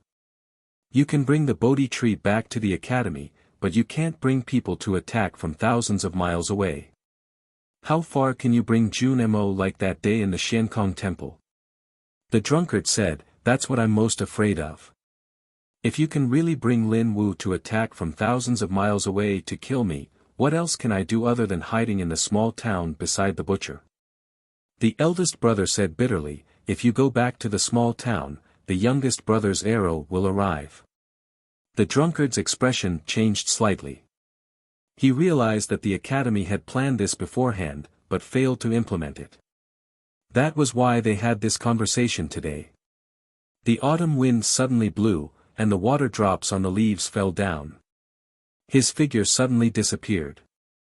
The eldest brother looked a little angry. The dense water drops fell on his cotton-padded gown, as if falling on the beach. A lot of wetness was formed, and then it quickly disappeared. The rain fell on the ground, but not all of it seeped into the rocks and soil. There was a shallow puddle on the ground in front of his feet, and an ant was struggling in the puddle. He looked down at the puddle in silence and flicked his fingers. A golden leaf came without any wind and fell on the water. Not long after, the ant climbed to the edge of the leaf with difficulty and saved its life. The puddle trembled slightly, and a shadow covered it. The drunkard returned to the forest. His figure blocked the starlight, and he looked gloomy. The eldest brother looked up at him and asked, why did you kill people again? There was no fresh blood on the drunkard's gown, but someone had indeed died. I've said that the academy shouldn't try to kill me, no matter how mild, because I will feel fear and pain. So I will kill people to make you feel pain and fear. This time, who's the one who died? I don't know. Maybe an ordinary person. The drunkard said emotionlessly, maybe the Tangs, or the Yans. I just kill people, and I don't choose my targets. Maybe I will kill the desolate next time. The eldest brother was silent. The drunkard looked at him and said with pity, the benevolent love. You don't dare to kill, and you don't want me to kill, so you can't risk your life to fight with me. So you can only learn to accept it. The academy should be quiet from now on. Wait until the divine halls burn hundreds of thousands of followers of the new stream, and clear the world around the Tang Empire, and then burn the last one. The eldest brother stared into his eyes and asked, what does killing mean to you? You have already regarded yourself as an inhuman being, so you don't have any psychological barriers, and even indulge in it. I don't have any psychological barriers, but I don't indulge in it. The drunkard walked to the edge of the cliff and looked at the human world under the night sky. He looked at the sparse lights in Lincoln and said calmly, I'm not a person who kills indiscriminately. In my eyes, mortals are like chickens and dogs. Even if I am a twisted and perverted person, I might find pleasure in killing my own kind. But what's so exciting about killing chickens and fish like me? The eldest brother walked to him and looked at the human world under the night sky and the lights in Lincoln with his hands behind his back. He held the other end of the stick in his right hand and said, "Nothing can be changed." The night was long, but it disappeared in an instant. In the blink of an eye, the red and warm morning sun jumped out of the ground and lit up the mountains in the autumn rain. The drunkard said, "The sun will rise again, and the day will never be dark." In the world of Hautian, only Hautian can be eternal. And this is the law that you can't change. The eldest brother said, "The Tang Empire doesn't have the habit of surrendering, and neither does the Academy. I may not be able to change the law of the world, or you, but at least I can change myself." The drunkard looked at his right hand that was holding the stick and asked, "You want to kill me?" The eldest brother said, "I can't kill you, but I can kill others." The drunkard frowned and said, "You mean change, even degeneration?" The eldest brother said, "Yes, even degeneration." The drunkard was silent for a moment and asked, "Who are you going to kill for me?" The eldest brother said, "I'm going to the small town to see the girl who sells wine. I want to see if she is beautiful. I want to ask her how old the wine is and if you owe her money." The drunkard was silent for a long time and said, "Go ahead." Chapter 1038. The autumn rain was still falling quietly as before. Suddenly, there was a hurried sound of hooves coming from the foot of the mountain. Some cavalrymen broke through the rain and shouted something.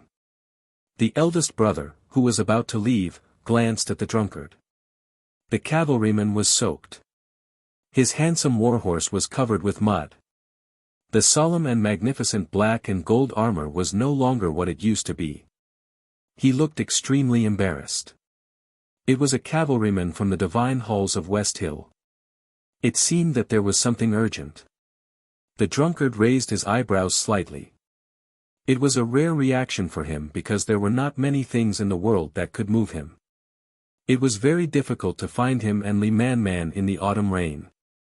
At this moment, only one cavalryman came to the foot of the mountain. The divine halls of West Hill must have sent tens of thousands of people to search for them. What was going on? The cavalryman knelt down in the rain and dared not to get up. He told the drunkard the news that the divine halls wanted the drunkard to know with a trembling voice. Ning Ke started killing people in Changpan. Listening to the cavalryman, the drunkard raised his eyebrows higher and higher, while the eldest brother's eyebrows became more and more flat. They had different emotions. The divine halls of West Hill did not know who Ning Ke had killed and how many people he had killed. They only knew that he started killing people. And according to the information from the Tang Empire, all the prefectures and counties were preparing to kill people. You know, before I was really going to leave, to kill people. The eldest brother turned around and looked at the drunkard. His flat eyebrows hid deep guilt and self-blame. He said, "But now it seems that the youngest brother is much braver than me. This determination has nothing to do with bravery. It is just a habit. He is used to killing people and fighting with others' lives. As I said before, he is good at risking his life." The drunkard said expressionlessly, "But as I said before, I have no love or hate for the human world.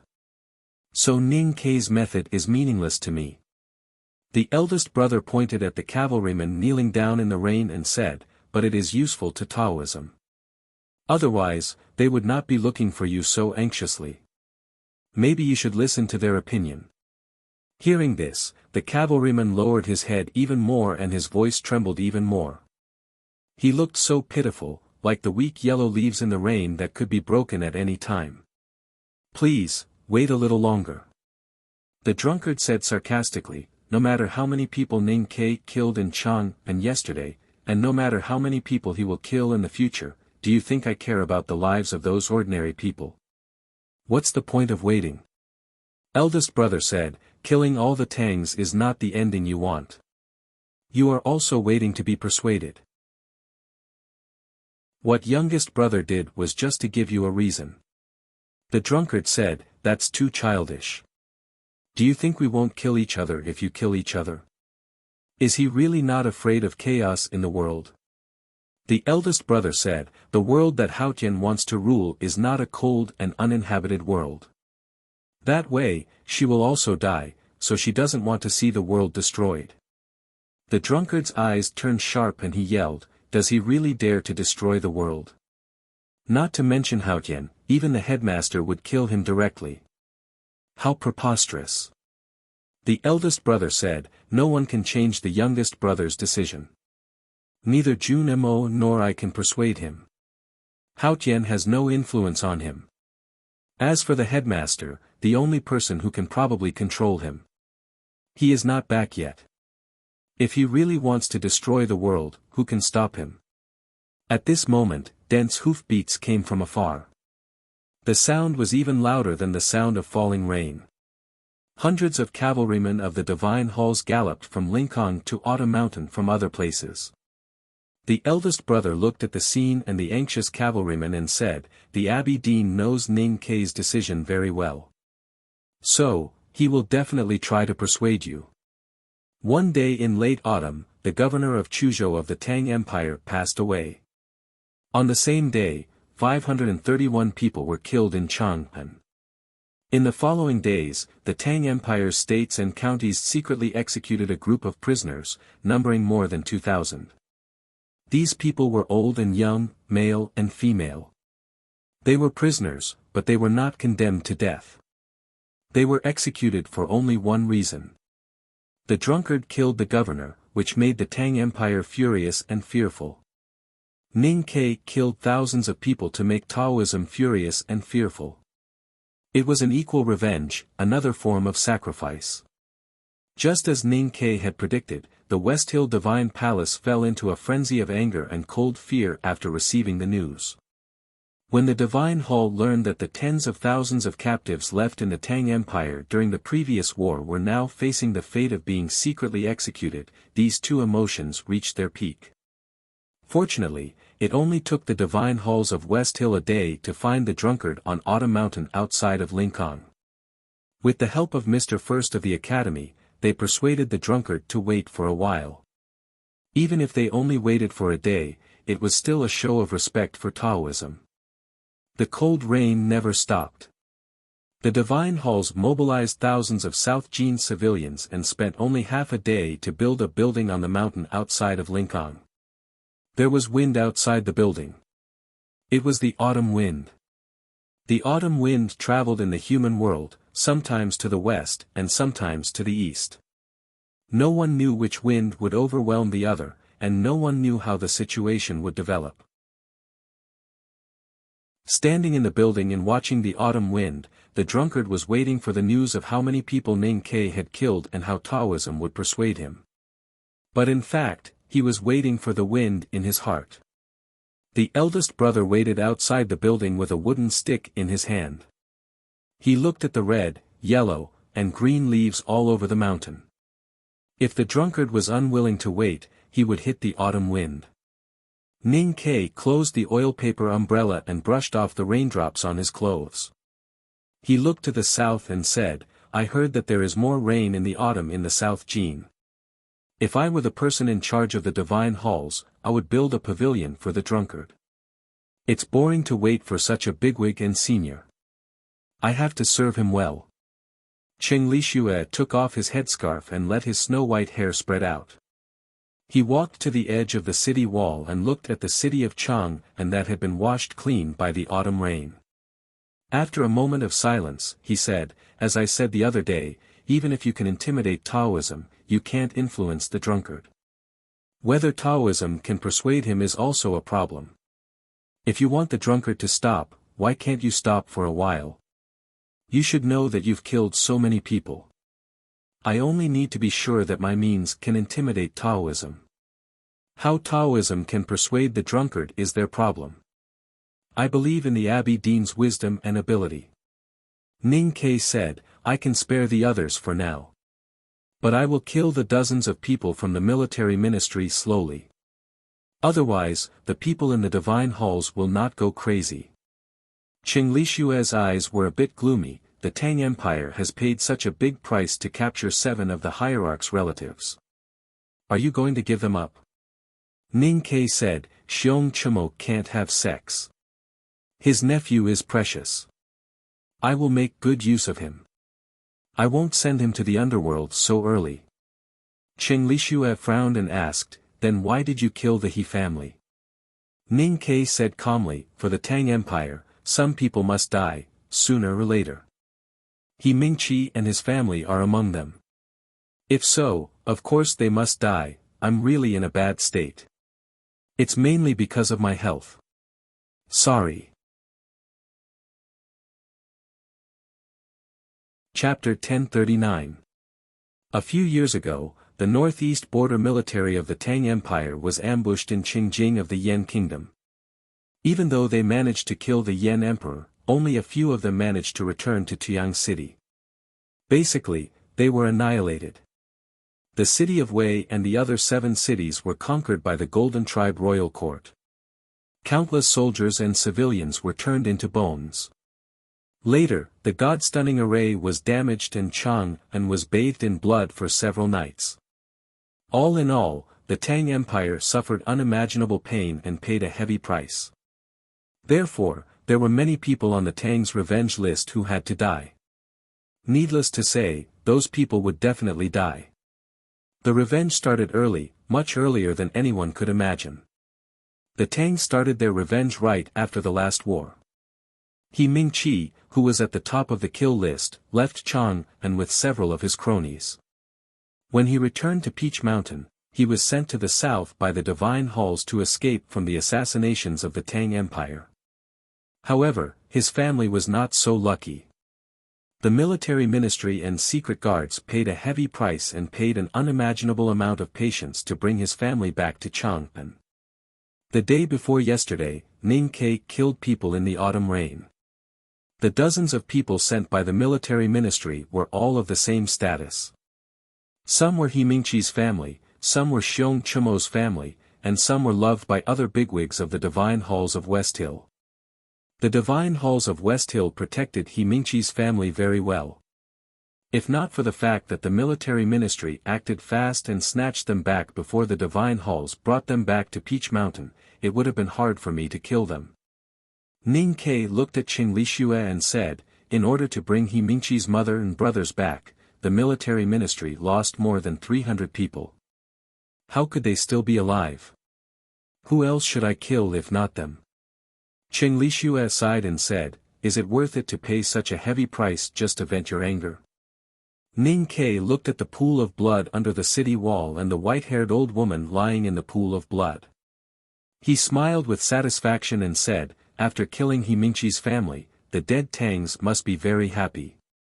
The Tang soldiers who sacrificed their lives must feel that it was worth it. In this world, whether it's anger or anger, isn't it the same? Haotian Taoism must know that this is how the Tangs do things, and also how I do things. No matter what method the Abbey Dean uses, he must convince the drunkard. Otherwise, if the drunkard kills one of our people, I will kill 1,000 of your people. Ning Ke turned to Qing Lishue and said, I know that if we continue killing like this, there will be no one to kill within 2 days. But will Taoism be willing to wait until I kill them all? If I can kill He Mingqi's mother today, I can kill Xiong Chumo's uncle and nephew tomorrow. Then I will continue to kill your mother. Are you sure you can bear it? After a moment of silence, Qing Lishue said, you know very well that this is not the situation that Taoism wants. Ning Ke said calmly, the drunkard wants peace of mind. He wants the academy to not try to kill him. Taoism is taking advantage of the situation. They want the Tang Empire to not help the South Jin Kingdom and the Qinghe River Plain. They want the academy to ignore the new stream. Therefore, the drunkard kills people. Taoism is watching the drunkard kill people. Since killing people is a way to force the other party to do so, I have to kill people as well. Let's see who can last until the end. Now, I will let them go. Do you dare to accept it? Qing Lishue frowned and asked. Ning Ke left the city wall and walked to the other side. He looked at the boundless autumn scenery and the faraway wilderness. After a moment of silence, he said, I will continue killing until there is no one left to kill. Qing Lixue felt his hands were cold. He said, You are crazy. Ning Ke did not respond. He said, Logically speaking, the eldest brother should be the one to fight the drunkard. But I don't want him to. It doesn't fit his aesthetic point of view. It suits me better. Qing Lixue asked, Then how are you going to solve the problem? Ning Ke said, Before I am sure that I can kill all of the other party's mothers and all of them, I will have to compromise. No matter how lonely and desperate the Abbey Dean and I pretend to be, it is just a bluff. Therefore, negotiation is necessary. What I am doing now is to add some chips to the negotiation. Using human lives as chips. I said it before. It is interesting, but you don't have to repeat it. You once said that the key is the drunkard's attitude. But why don't you care?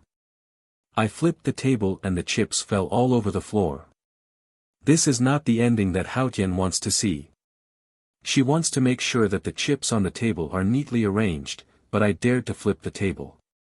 So, what should I worry about? Ning Ke said calmly as he looked at the clear north that was gradually filled with killing intent. Qing Lixue said, Why? What does it have to do with the drunkard? There were two levels to this question. Ning Ke did not explain why he dared to flip the table. He just smiled and made his own evaluation of the drunkard. If Haotian doesn't want to, he can't do it, because he is just a dog.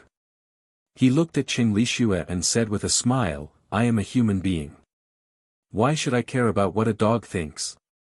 It was raining and the autumn palace was very cold. Li Yu sat by the window of the imperial study and kept silent for a long time. Then she said, Since he said it has nothing to do with the imperial court, then it has nothing to do with the imperial court. Xing Jing, the grand secretary, looked at her gradually thinning figure and said after a moment of silence, It is disgraceful to implicate and kill prisoners of war.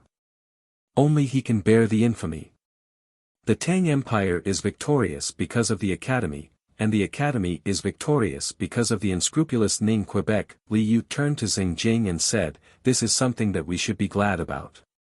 If anyone in the imperial court dares to talk about this, all of you should know what to do. Xing Jing sighed and said, Of course. The autumn rain continued, and the autumn wind continued, rising and falling. The red and yellow leaves were soaked in the water until they became soft and almost seeped into the cracks of the bluestone slabs. The waiting went on. Ning Ke was still standing on the city wall, staring at the far north. He had been staring at the south a few days ago, but now he suddenly changed his direction. He said that the drunkard was a dog raised by Haotian, so he didn't care about what the drunkard thought. However, he really didn't care. Even if he was a dog, he was the fiercest dog, and he ran too fast. These days, the Tang Empire was still killing people in various states and prefectures. He calmly accepted all the infamy and responsibility, and only asked the imperial court to keep it a secret. He didn't want the proud Tangs to lose their pride because of this. At the same time, he didn't forget to let the hundreds of millions of people outside the Tang Empire know about this, because he wanted to spread fear. Death was the best way to spread fear. However, it took time and a medium to spread the news of death. So he chose some trustworthy people to do it. A few days ago, he chose Chu Yuxian and Qinchi, which meant that they would go to the West Hill Divine Palace to negotiate and frighten people along the way. No Tangs could refuse the Academy's arrangement, but their reactions were different. The night before Qinchi left, he played 3 games of Gamoku with his favorite concubine, and Chu Yuxian got drunk in the House of Red Sleeves. Chapter 1040. I have a problem with my body. It's not a big problem, but it's very annoying and affects my daily life.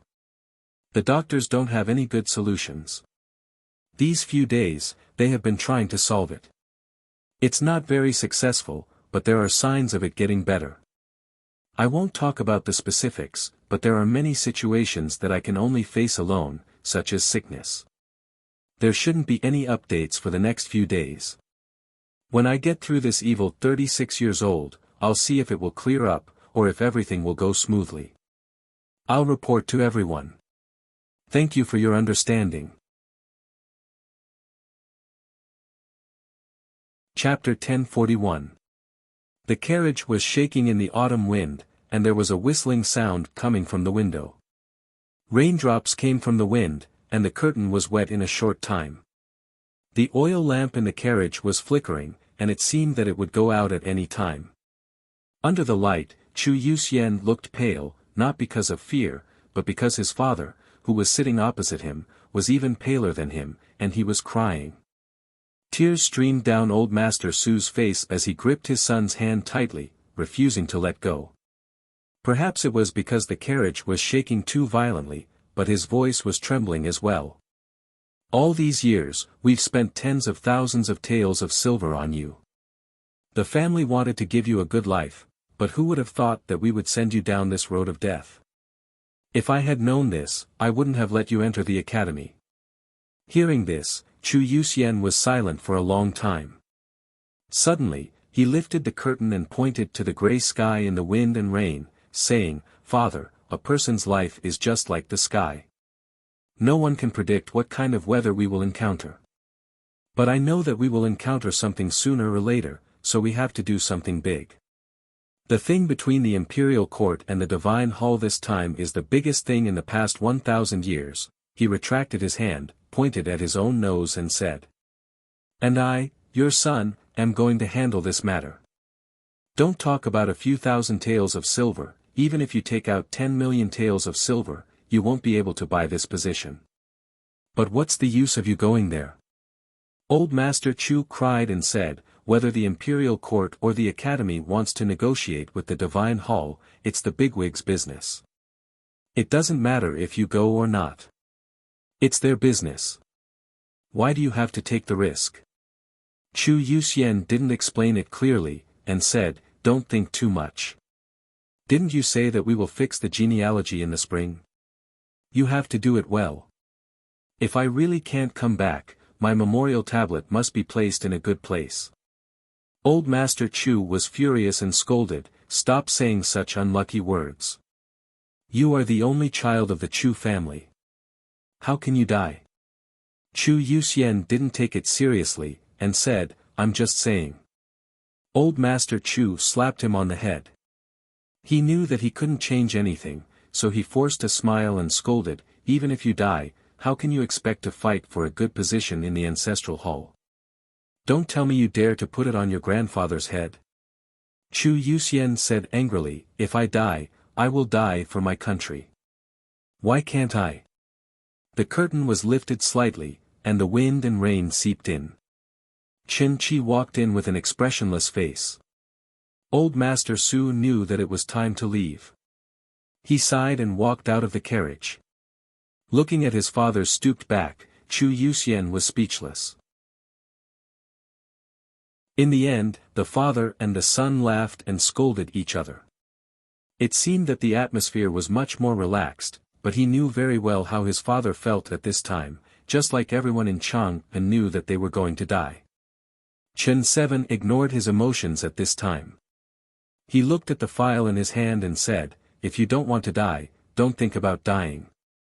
There were two people who wanted to die in the same sentence, so the meaning was naturally different. Chu Yuxian looked at the think tank of the Fish Dragon gang and sighed, "They say that you are resourceful, but I really don't believe that you can find a way out of this dead end." Chen 7 still lowered his head and read the information on the file in the dim light. He said, "Those are not important things." After a moment of silence, Chu Yuxian smiled and said, "You are right.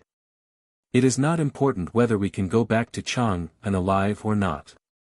Everyone knew that they represented the will of the Tang Empire and the Academy in this trip to the divine halls of West Hill. But they did not have an official identity. They were Ning Kei's personal representatives, because they had thousands of bloody heads in their hands, which could not be put on the table to tarnish the reputation of the Tang Empire and the Academy. So if the negotiation failed, they would naturally leave their bloody heads on Peach Mountain and would never be able to return to Chang'an.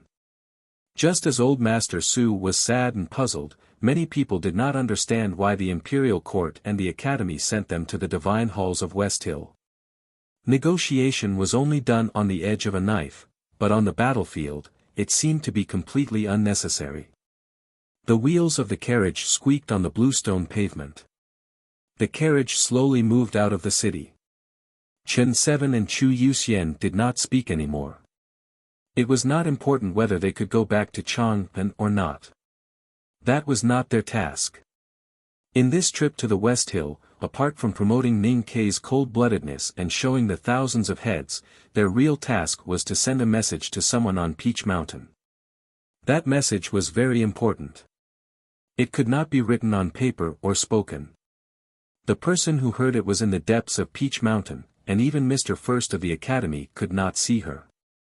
Therefore, even though the road ahead was dangerous and they might die, Chu Yuxian and Chen Seven still got on the carriage without hesitation and started their own journey. When Chu Yuxian and Chen Vii's carriage drove out of the city in the autumn rain, the person who asked them to send the message was in the imperial study of the palace, staring at the curtain of rain and the tender chrysanthemums in the imperial garden in a daze.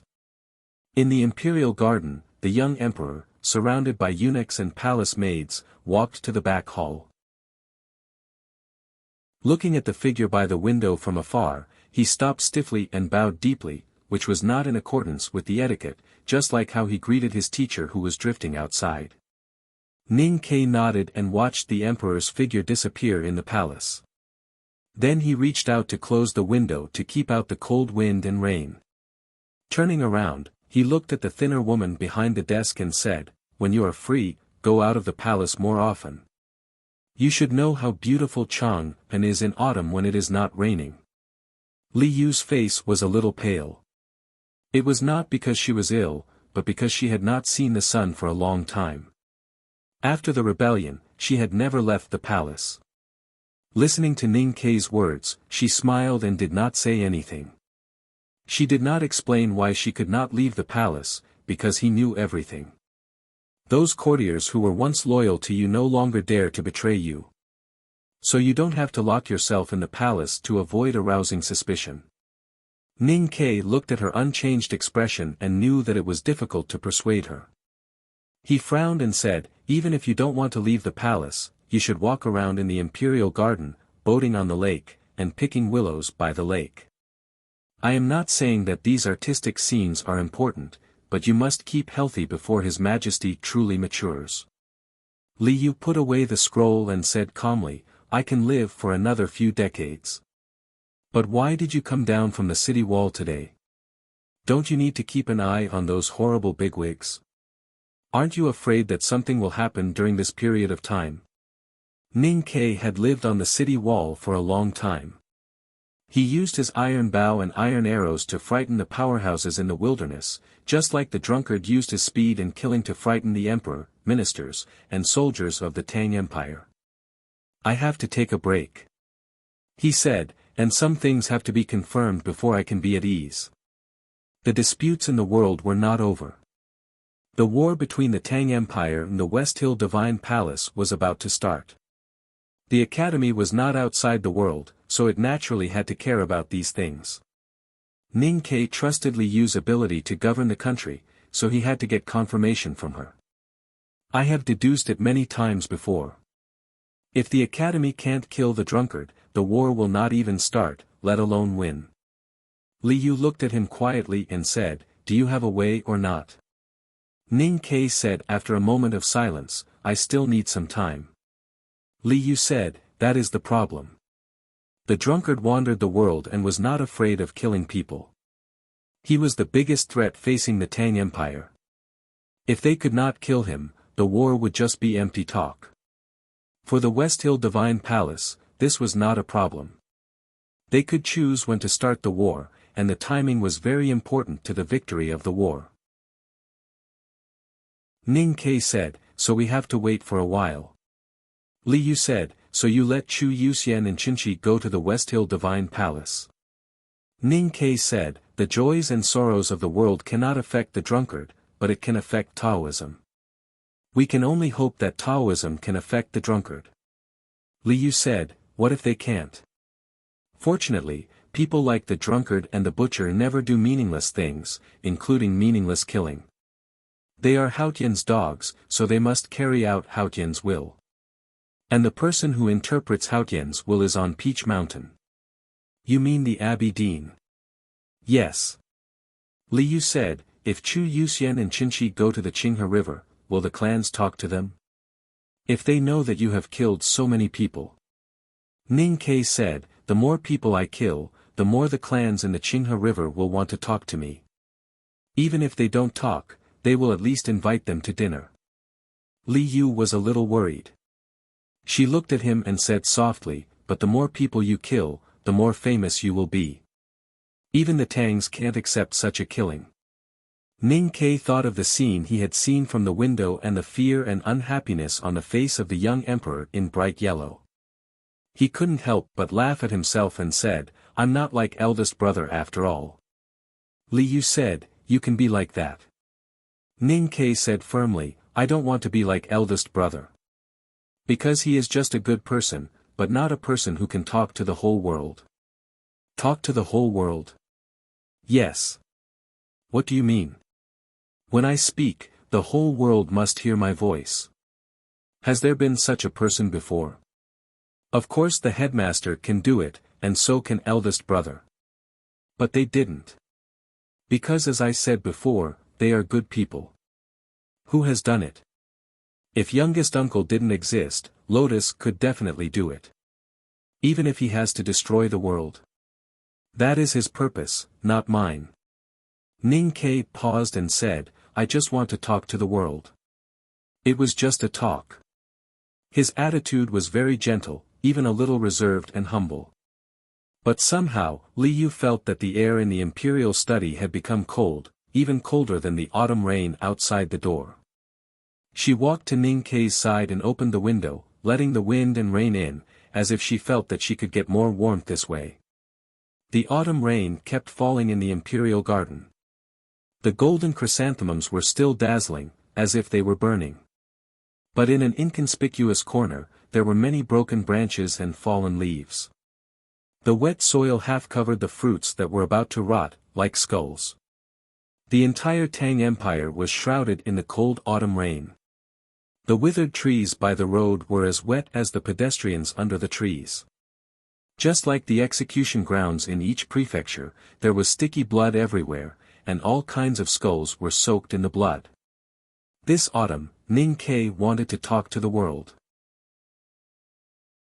Just as he had said to Qing Lixue, since the world refused to listen to his voice quietly, then he would put all his chips on the line. Those falling fruits in the autumn rain and those skulls soaked in blood were all proof of his determination and will. Under such circumstances, Chu Yuxian and Qinqi's carriage drove out of the verdant canyon, past the misty rain, and arrived at the Qinghe prefecture. Hundreds of crossbows were aimed at the carriage, and dozens of powerful cultivators in the see-through state were waiting silently in the alley on the side of the street. The bigwigs of the warlords in the Qinghe prefecture were not in the manor by the Fuqian River, but in the largest restaurant in Yangzhou. As long as they gave the order, arrows would fall like rain, and dozens of powerful cultivators would attack together. The people in the carriage would not be able to survive. There was dead silence in the restaurant, and the heads of the warlords did not say a word. I haven't seen you for a long time. Bow to the ground. I suddenly think of the sentence I often heard on the Spring Festival Gala. I really miss you.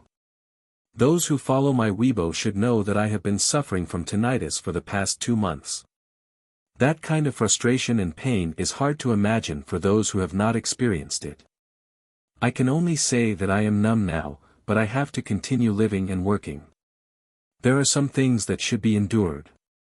Perhaps this is the time when I am being tested by Junior Marshal Uncle's words. Please help me get through this period. Thank you very much for your concern for me. Let's live a good life together. This chapter is definitely very messy because I couldn't sleep to write it. I will find time to revise it. I will try to write it tomorrow during the day. Thank you again. Chapter 1042. I've been away from Jianghu for a long time. I didn't know that I was charging 500 words now. I'm sorry. Finally, I thank you. The restaurant was named Jinsue, a famous and luxurious place in Yangzhou City. The dishes were extremely exquisite, and there were several ancient dishes that had been passed down for thousands of years. They could not be found in Chang'an City. For the bigwigs of the warlords of Qinghe County, these were nothing. Their attention was not on the table at all. No one raised their chopsticks or glasses. The steam rising from the plates was quickly blown away by the autumn wind and gradually cooled down. Master, should we kill them? The steward knelt on one knee outside the door and asked in a trembling voice. He could no longer stand the dead silence in the room and wanted an answer as soon as possible. The two men in the carriage were envoys sent by Chang'an City to the West Hill Divine Palace. The hatred between Qinghe County and Chang'an was as deep as the sea, and there was no room for reconciliation. In order to declare their loyalty to the West Hill Divine Palace and help the Divine Hall solve their inconvenient problems, they had no reason to leave the carriage. Yes, the West Hill Divine Palace wanted these two people alive, and there were some people in the West Hill Divine Palace who wanted them dead. Those people's will was very clear. However, after a long time, even the faint sound of the wheels rolling on the stone slabs could be heard from afar. The room was still dead silent. The masters of the warlords of Qinghe County were either livid or cold. Their lips did not move at all, and they did not even blink. They were like statues. When Junemo brought Mu Yu to the manor by the Fuchin River, Ning Ke, who was far away on the Peach Mountain, killed the old master of the Chui family with an iron arrow. Since that day, the warlords of Qinghe County had lost all their confidence and were no longer as sharp as before. Therefore, these masters were hesitating and struggling. No one could make a decision. They had to have enough information to help them make a decision. Therefore, they were waiting for the latest news from Chang'an City and the news from the various states and counties of the Tang Empire. They wanted to know if the imperial court of the Tang Empire had really done what the rumors said. They wanted to know if that person was really so ruthless. Several sharp whistles cut through the gloomy sky and the patter of autumn rain. They entered the restaurant and brought the most accurate news. Yes, people were killing in Chang'an, the Gushan Commandery, the Northern Military Camp, the Verdant Canyon, and everywhere in the Tang Empire. Thousands of captives were executed. Half of the families of the Tang priests who betrayed the divine halls of West Hill were executed. He Mingqi's entire family was executed. Even the family of Xiong Chumo, the hierarch of the divine halls, seemed to be lying in a pool of blood. Too many people died in the autumn rain. The people in the restaurant were mentally prepared for this. They did not forget that in the spring rain, just before the Tang Empire and the West Hill Divine Palace reached an agreement, Ning Ke led the Yulin Royal Guards and the Fish Dragon Gang into the Guild Hall of Qinghe Prefecture and killed everyone inside. Those who had died in the Guild Hall back then were their brothers, their children, and their relatives. How could they forget them? The clan lords' expressions grew increasingly gloomy. They were like ice sculptures under the scorching sun, exuding a chill from head to toe. However, they still did not give the order to attack the carriage on the long street. After a long time, the dead silence in the restaurant was finally broken by an old voice. It was the clan lord of the Song clan, who was the most senior among the clans. He looked at the autumn rain outside the restaurant and said weakly, "Please come upstairs." There was no fighting or killing. When Chu Yuxian and Qinchi walked into the restaurant and walked up the stairs, they saw the 7 clan lords behind the threshold. They saw a peaceful scene and heard very gentle greetings. The dishes on the table had been changed. They were steaming hot and fragrant. The candles under the plates kept them warm even in the cold autumn wind. The clan lords were like statues that had come to life. There were gentle and reserved smiles on their faces, and their eyes were full of enthusiasm. Some of them took Chu Yoxian's hand and sat down, recalling the scenery of the academy in the old days. Some of them bowed to Qinchi and drank with him. They began to discuss which female dealer in the Silver Hook Casino in the western city was the most beautiful. It seemed that they had returned to the old days when the clans treated the imperial envoys from Chang and carefully and dignifiedly in Yangzhou City. It seemed that nothing had happened between the two parties, that the Tang navy had not been destroyed in the Great Swamp, and that the officials loyal to the imperial court had not been hanged by them. It seemed that Ning Ke had not entered the guild hall in Qinghe Prefecture, that the spring rain had not fallen, and that the autumn rain this year was also fake. After the greetings came the banquet. Although it was not the autumn wind, the clans hoped that the banquet was to welcome two people who had come to ask for money. These two people represented the imperial court and the academy, so it was the imperial court and the academy who wanted to ask for money. No matter what they wanted, it was fine as long as they did not kill anyone. The clan lords' voices were very low, which was covered by the autumn rain and the tactical array. Even if the great divine priest of the West Hill Divine Palace came in person, he might not be able to hear them clearly. What do Her Highness and Mr. 13 want? The clan lord of the Song clan looked at Chu Yuxian and Qinchi, and said humbly, money, mines, and even my life, we can talk about it. Ning Ke wanted to talk to the world, and in fact, the world also wanted to talk to him. After he had killed so many people in this autumn rain and expressed his attitude to the world, just as he had predicted, Qinghe Prefecture really wanted to talk to him. The heads had already been laid out. The families in Qinghe County had to consider their future plans. The Divine Hall might win in the end, but they were stuck between the Tang Empire and the Divine Hall. How many of them could survive after the war? However, things in the world were always unsatisfactory. In the past, when Chang and wanted to talk, they did not want to talk. Now that they wanted to talk, it was Chang and who did not want to talk. At least Chu Yuxian and Qinchi did not want to talk. They could talk about the scenery of the academy and the beautiful dealers in the gambling house, but they did not want to talk about these things. Because Chang and knew very well that Qinghe Prefecture could not return to the Tang Empire, and this was also the premise of the clan's talk. In this case, it was better not to talk. Seeing Chu Yuxian and Qinchi only eating the delicacies on the table, the clan lord of the Song clan said after a moment of silence, is it meaningful? Qinchi put down the ebony ivory chopsticks in his hand, looked at him quietly, and said, what do you mean? Killing people. No matter how many people Mr. 13 killed, even thousands or tens of thousands of them, what else can he do after killing all the captives and hostages? The clan lord of the Song clan said worriedly as if he was one of them, after all, he can't destroy the world alone. Chen Seven looked at him in silence and then looked around. He looked at these noble clan heads dressed in embroidered robes and had an extraordinary bearing. Suddenly, he laughed. He felt that it was just like what Ning Ke had said before he left Changpan. It was really interesting. The more people they killed, the more docile they would be. Even if they were still burning with the flames of grief and indignation, they would not dare to do anything.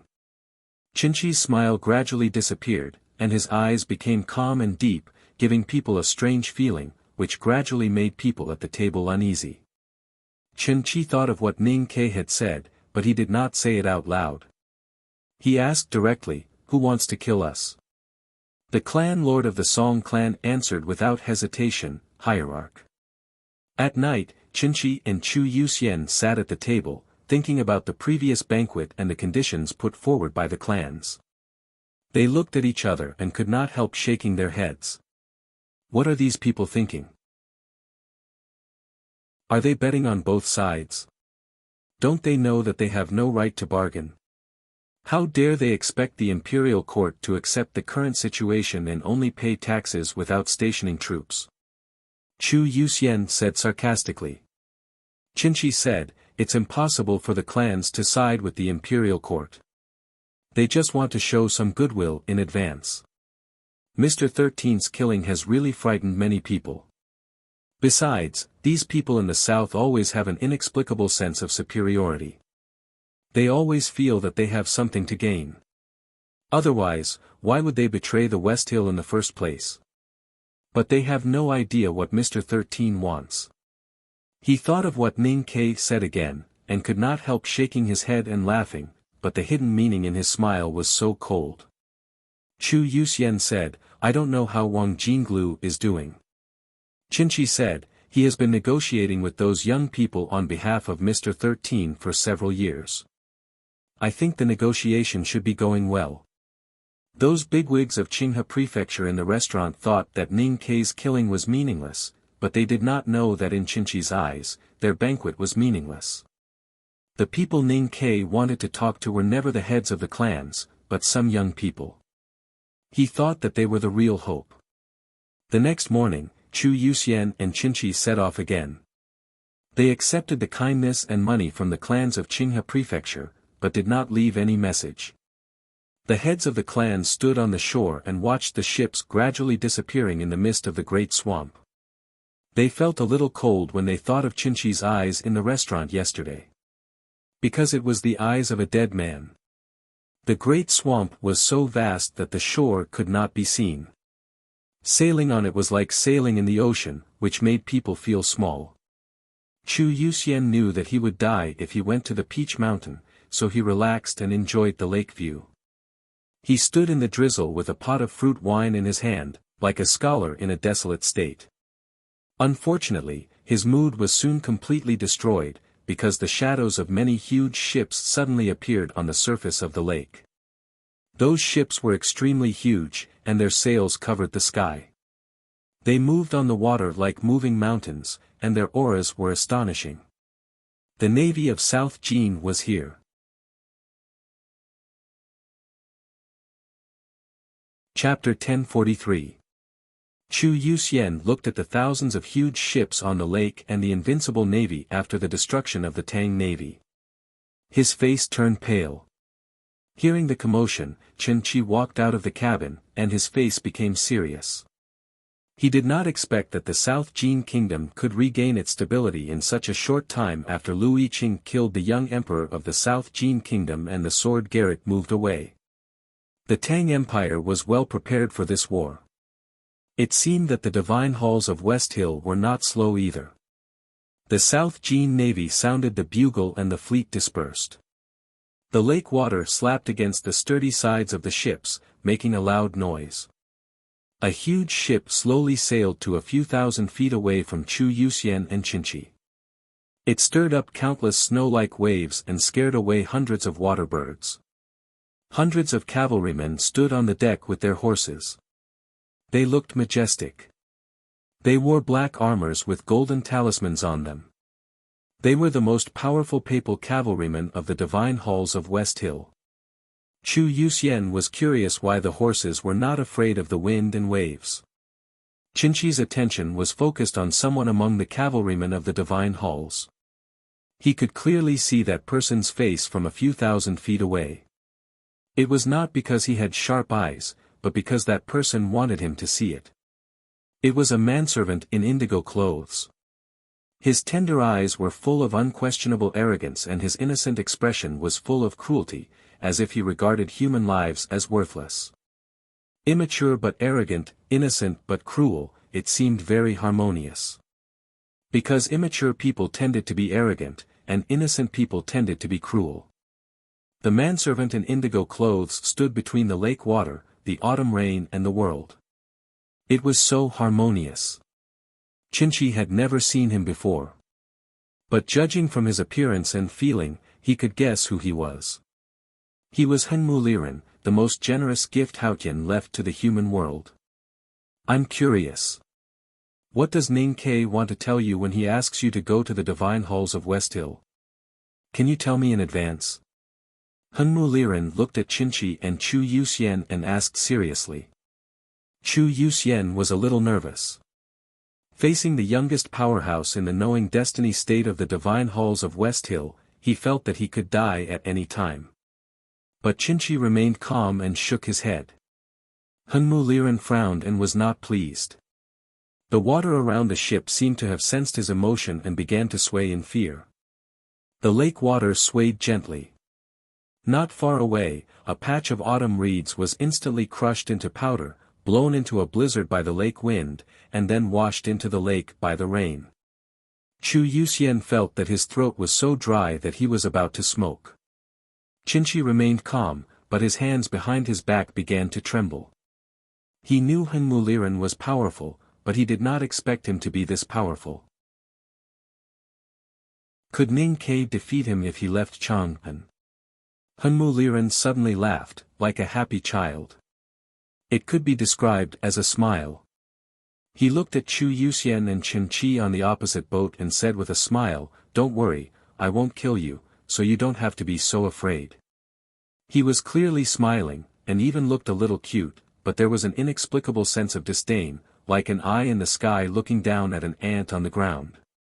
Chen Seven didn't like this feeling and said, "People will die eventually." Hunmu Liren shook his head and said, "I'm just living here temporarily. I'll go back to the divine kingdom after I finish my business."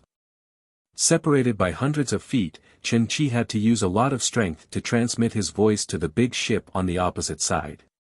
His soft voice sounded like thunder on the lake. Chu Yuxian felt goosebumps all over his body, not because of the thunderous voice of this young and powerful cultivator, but because of the burp. Chen Seven suddenly said, "I suddenly thought of something that Mr. 13 said." Hearing Ning Ke's name, Hunmu Liren became serious. He leaned forward and said seriously, "What did he want to say to me?"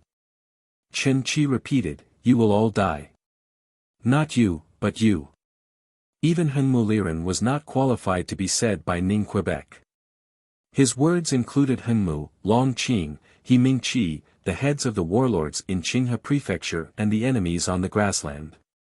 Hunmu Liren frowned and said, "Everyone will die, but I won't." Chen Seven said, "If he said you will die, then you will die.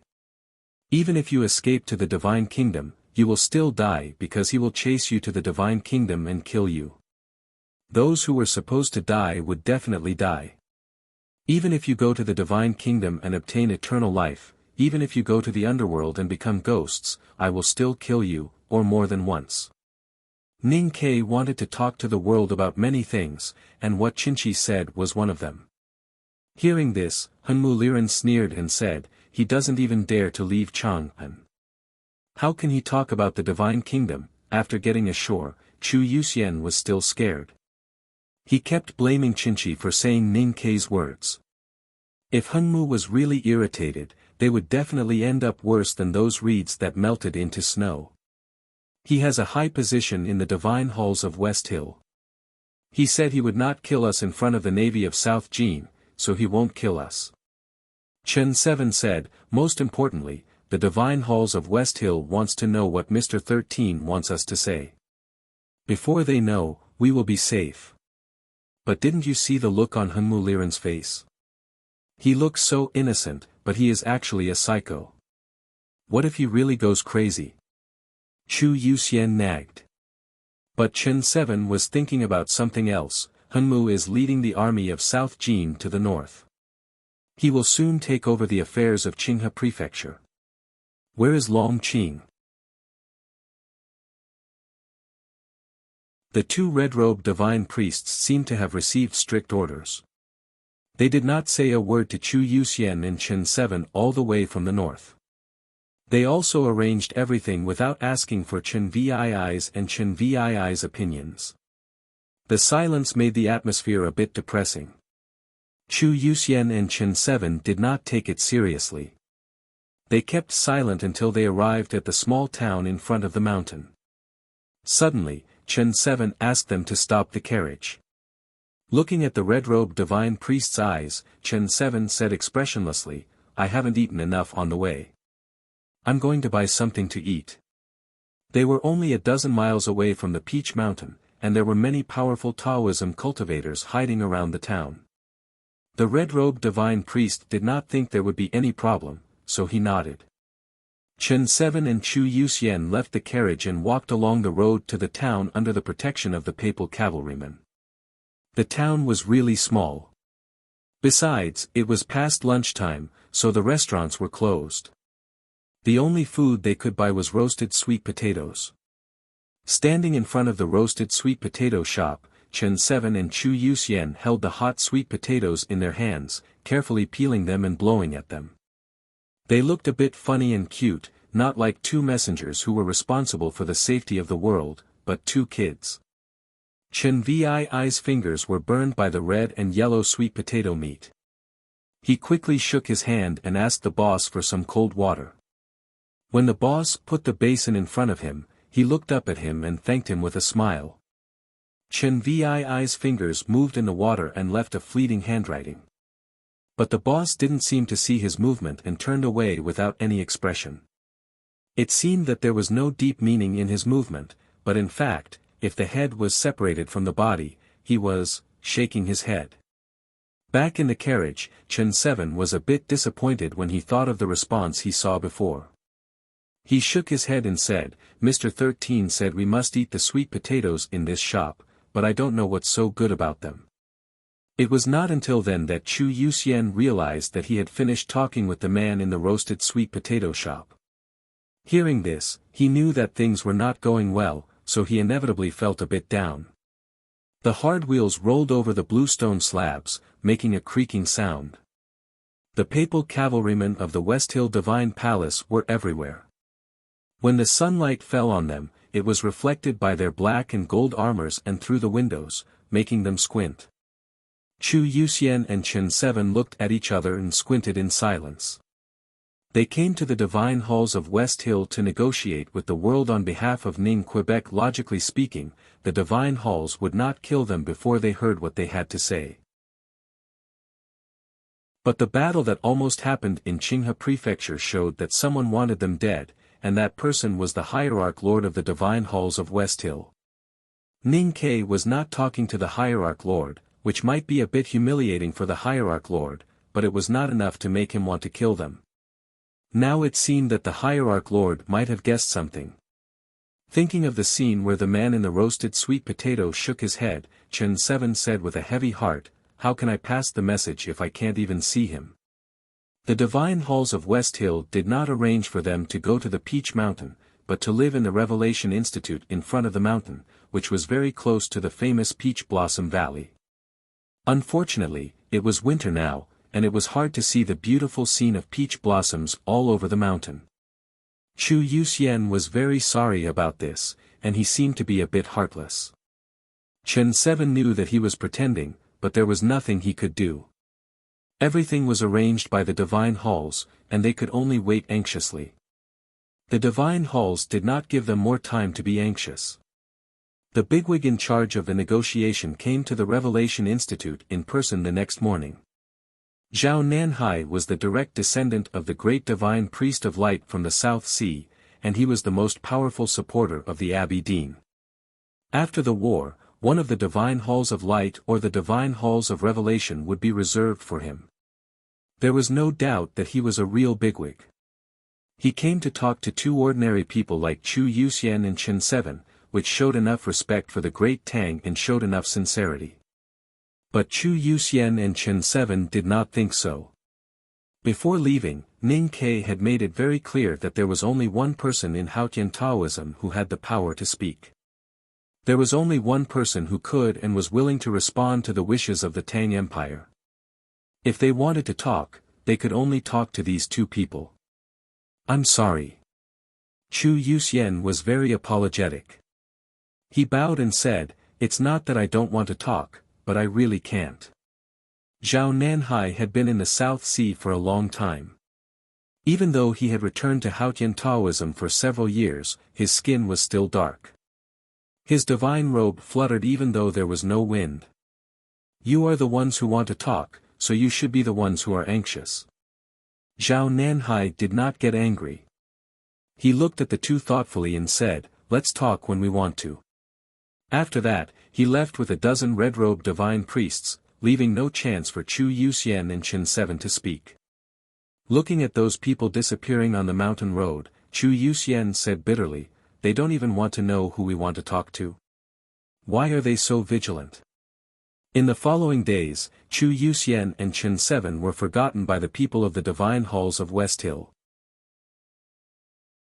They spent all their time eating, sleeping and looking at the peach blossoms in the Revelation Institute. The peach blossoms on the Peach Mountain used to bloom all year round. However, they had been cut by the headmaster of the academy and then tortured by Ning Ke and Sang Sang. They had become extremely weak and could not survive the cold winter. They were blown into the mud by the cold and no one cared about them. Chu Yuxian and Qin 7 felt that they were the peach blossoms that no one cared about. No one came to visit them. They could not see the people they wanted to see, and no one listened to them. It seemed that the negotiation that many people had high hopes for was going to end without any progress. The divine halls of West Hill was indeed not in a hurry. As long as the academy could not kill the drunkard and the butcher, Taoism would be invincible in this war. No matter how many people Ning Ke killed, it could not change the fact. Therefore, they should be the ones who were in a hurry. Ning Ke's purpose of killing people in the autumn rain was to frighten Taoism and the human world. In a sense, he achieved his goal. But what he did also ignited a fire of anger in the human world. Whether it was the West Hill, the South Jin Kingdom, the Golden Palace or the Yen Kingdom, those divine priests, soldiers and people whose loved ones died in his hands all wanted to skin him alive and eat his flesh. He did a great job in mobilizing the divine halls for the war. As time went by, the situation in the world became more and more favorable to the divine halls of West Hill.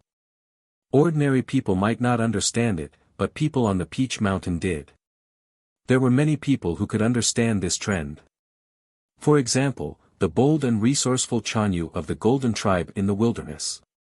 He knew very well that this long winter was not a torture for him and the warriors in his tribe, but a wonderful wait. Therefore, the fragrance of wine from the magnificent and exaggerated tent in the north of the city of Wei grew stronger day by day, and the number of cattle and sheep slaughtered around the tent that was like a cloud field increased day by day. People in the Golden Palace were happy, just like what Ning Ke saw when he returned to the city of Wei. Ada should have been happy too. In people's eyes, there was no reason for a young man whose fate had suddenly changed to be unhappy. But he was unhappy. Ada was born in a small tribe on the grassland. He was defeated in a conflict with Chanyu's uncle's tribe. Many young men in the tribe were recruited into the Dare to Die army. Because of his young age, he was taken as a slave by a noble in the Golden Palace. If nothing went wrong, he would not live past the age of 16 because life was too hard. Fortunately, it rained in spring. He was collecting cow dung on the grassland and was soaked. Maybe that was why he became stronger after the rain stopped. That was the real strength, the strength bestowed by the merciful God. In the wrestling contest, the strongest warrior in the Golden Palace was no match for him. Even the terrifying General Lebu looked at him strangely. At that time, Chanyu's eyes were shining, and the national master looked at the sky in silence. After that day, Ada became the most famous young warrior in the Golden Palace. He became the nominal disciple of the national master, the personal guard of Chanyu, and a vanguard general. The war between the Golden Palace and the Tang Empire was intermittent. Although it was not as fierce as before, the situation at the border was still serious. In summer, a fierce conflict broke out for a grassland in the southeast of the Xiangwan Plain. The Tang army, who had lost the Xiangwan Plain, was determined to take it. General Huaying, the most powerful man in the northern battlefront army, led the army. But unexpectedly, he lost. He was defeated by Ada. There was no reason for Ada to be unhappy, but he was unhappy because many of his relatives who were recruited into the vanguard army were captured by the Tang. Just a few days ago, he heard that all his relatives were killed by the Tang. All of them were killed. None of them were spared. He had become so strong that he could rebuild his tribe next year. But when he called back all of his family members and friends, they were all dead. Those damn Tang Empire. That Tang called Ning Ke, damn it. That night, Ada left the Golden Palace with a dozen of his cavalrymen. He passed through the deserted city of Wei and headed for the south, with the military order of Chanyu in his hand. Ada did not lose his mind because of anger. He was illiterate, but he was not stupid. He was not crazy enough to go to Chang and to kill Ning Quebec. But he had to do something on behalf of Chanyu and himself. The Tang Empire killed their people, so they would kill the Tang Empire. When Ada arrived at the front line where the two armies confronted each other, he saw the snowy sky and the tightened defense line of the Tang Empire. His eyes were filled with contempt. I can't believe I can write more than 5,000 words. It's been half a year.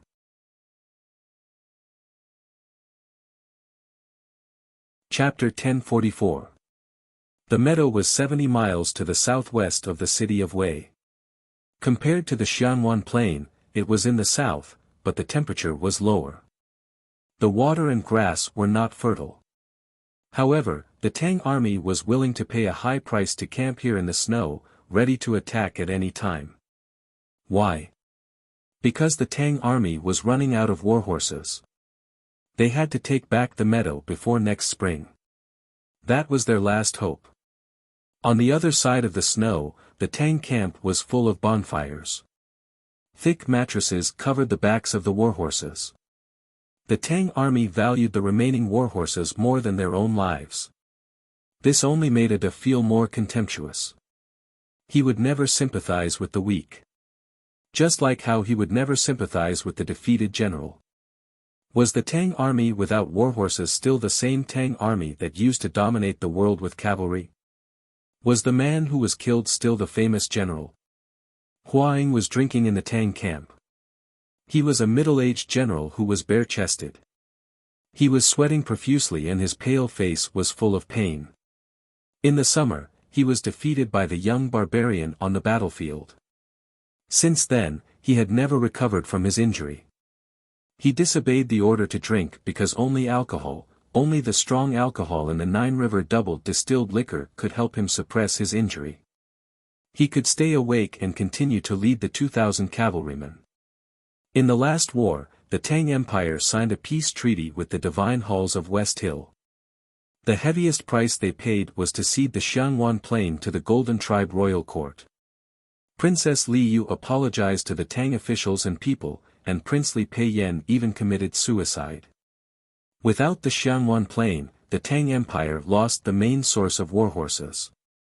But in the following years, the small-scale battles at the border never stopped. Chanyu was cruel and vicious. He wanted to consume the warhorses of the Tang army. For this, he did not hesitate to let his cavalrymen pay twice or even thrice the price. The royal court could replenish the warhorses, but where could the Tang army replenish their warhorses? The number of warhorses of the northern battlefront army decreased rapidly as time went by and the battles never stopped. Now they were in a desperate situation. As a famous general in the Tang army, Huang was extremely powerful in martial arts. In the northern battlefront army, he was only second to General Su Qi in both experience and ability. He had over 10,000 cavalrymen and 3,000 heavy cavalrymen under his command. But now, 2,432 men, with 2,432 warhorses, made up 2,432 cavalrymen, all the cavalrymen under his command. They were the last cavalrymen of the northern battlefront army. Huang accepted the military order and brought all the cavalrymen here to confront the Golden Tribe's cavalry from summer to now. That was equivalent to throwing all their hopes into this battle, because the Tang army needed the grassland. They wanted to find hope. Of course, the Tang Empire would not have only these horses left. However, it was pointless to send horses from the south, because the number was not enough to change the current situation. What made the northern battlefront army even angrier was that the imperial court did not seem to have the same idea. Huang stared at the wine bowl. There seemed to be a fire burning in his eyes. It was the academy that decided to cede the Xiangwan Plain to the Golden Tribe Royal Court, and it was Ning Ke who promised that he would solve the problem of the warhorses. However, years had passed, and the Tang army had been bleeding and dying on the grassland. He and his soldiers had been tortured like ghosts. Where were the horses? If you are lying to us, I will come back to Chang'an and ask you even if I die in the snow. He picked up the wine bowl and said to Ning Ke, looking to the south. At this moment, a warning came from outside the camp. At the same time, there was a fierce challenge. In the wind and snow, the voice was clear and fierce, echoing in the wilderness. Huang looked back at the face in the wine bowl.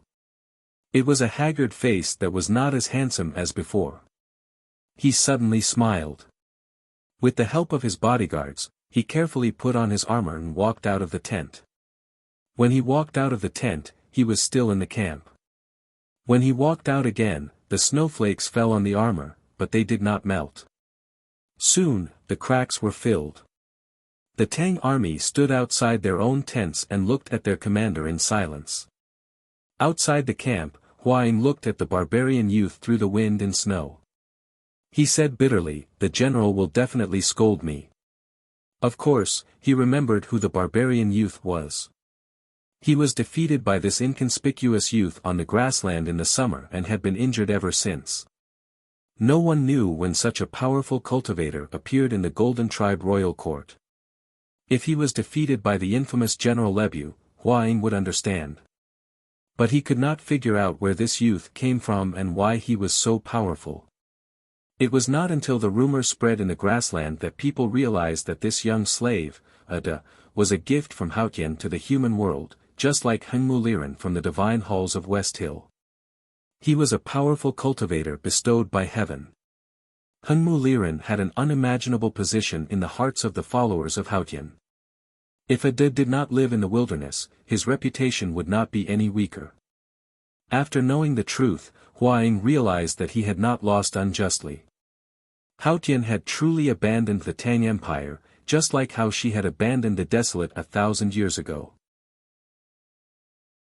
He would not be afraid because of this, but his state of mind was still affected. He looked into the distance.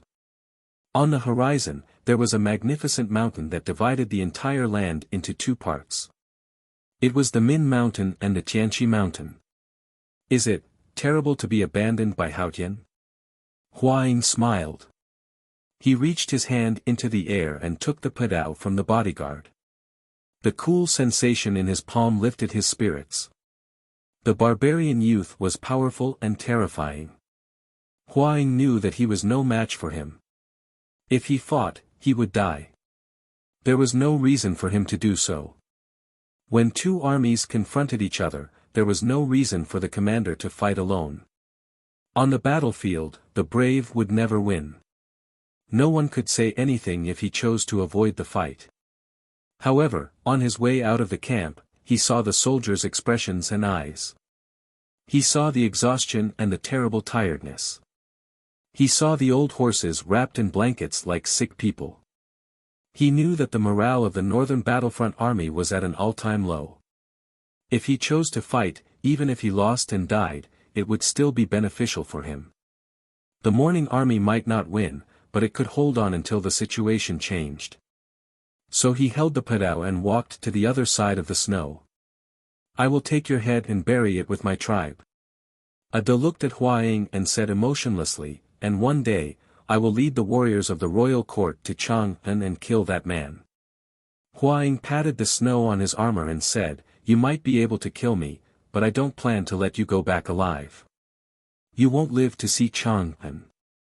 When he said this, the second most powerful warrior of the northern battlefront army looked calm. He was not confident that he could defeat Haotian's gift to the human world, but he was confident that he could survive. When a man was not afraid of death, he would not be afraid of fate. His fingers on the hilt slowly closed, like iron. Snowflakes fell on it, but there was no sign of melting. Because his hand was just that cold. From his body to the long and thin hilt, and then to the heavy black blade, an extremely cold and sharp aura was slowly released, and then suddenly increased. The snowflakes in the air were disturbed by this aura and shot to all directions, making the sound of breaking the air like sharp arrows. Ada expressionlessly drew out the machete on his waist.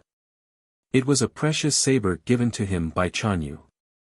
It was extremely sharp, as bright as his eyes at this moment. Just like before every important battle, the young man started to pray silently, asking Tingri to give him the power to defeat all the enemies. The snowflakes in the air seemed to hear his prayer. They timidly slowed down and floated in the air. The remaining snow on the field gradually melted, revealing the remaining grass underneath. The snow melted and the grass appeared, but it was not full of vitality. On the contrary, it gave people a very gloomy feeling. Ada looked at Huaying in front of him. His eyes were as bright as gemstones and as sharp as blades. There was a look of contempt and pity. Then he took a step forward. He only took one step forward and then stopped. He felt something was wrong. He looked up at the snowy sky and suddenly felt endless sadness in his heart. His slightly blue lips slightly moved, as if he was moaning, Tingri, when the tribe was defeated, he was still young and did not know how to be sad. Later, when he worked hard for the nobles in the royal court, he did not have the time to be sad. When he was collecting dung, he did not have the strength to be sad. Later, he became a great young warrior and was far away from the sadness. But at this moment, the sadness was so strong that it instantly occupied his body and mind. He seemed to see his own death in the next moment. Why was it like this? He stopped looking at the sky and looked to somewhere far away in the south. He felt that someone was watching him. Although he was thousands of miles away and could not hear any sound, he had a strong feeling that the person was talking to him. As long as he took a step forward, he would die. Ada's dark and childish face was full of unwillingness and anger. If that person could really shoot him from thousands of miles away, why didn't he do it in the summer? What made him most angry was that he felt the person's undisguised arrogance. And in front of this arrogance, even Tingri remained silent. And he began to fear. A neigh came from the wind and snow. No one knew where it came from, but it was full of arrogance.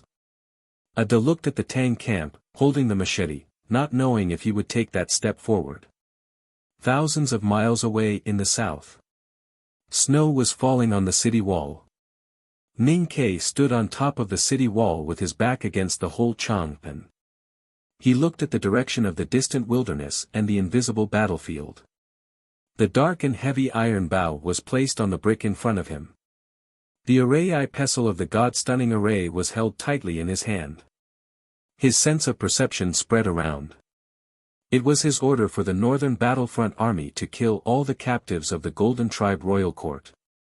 He knew it would put a lot of pressure on the northern battlefront army, but he did not care. Because the way he talked to the world was not only the falling heads in the autumn rain, but also the box of iron arrows behind him. What was puzzling was that even with the help of Changpan, he could not see the entire world no matter how far he could see. The wilderness thousands of miles away was just a blurry gray image in his sense of perception.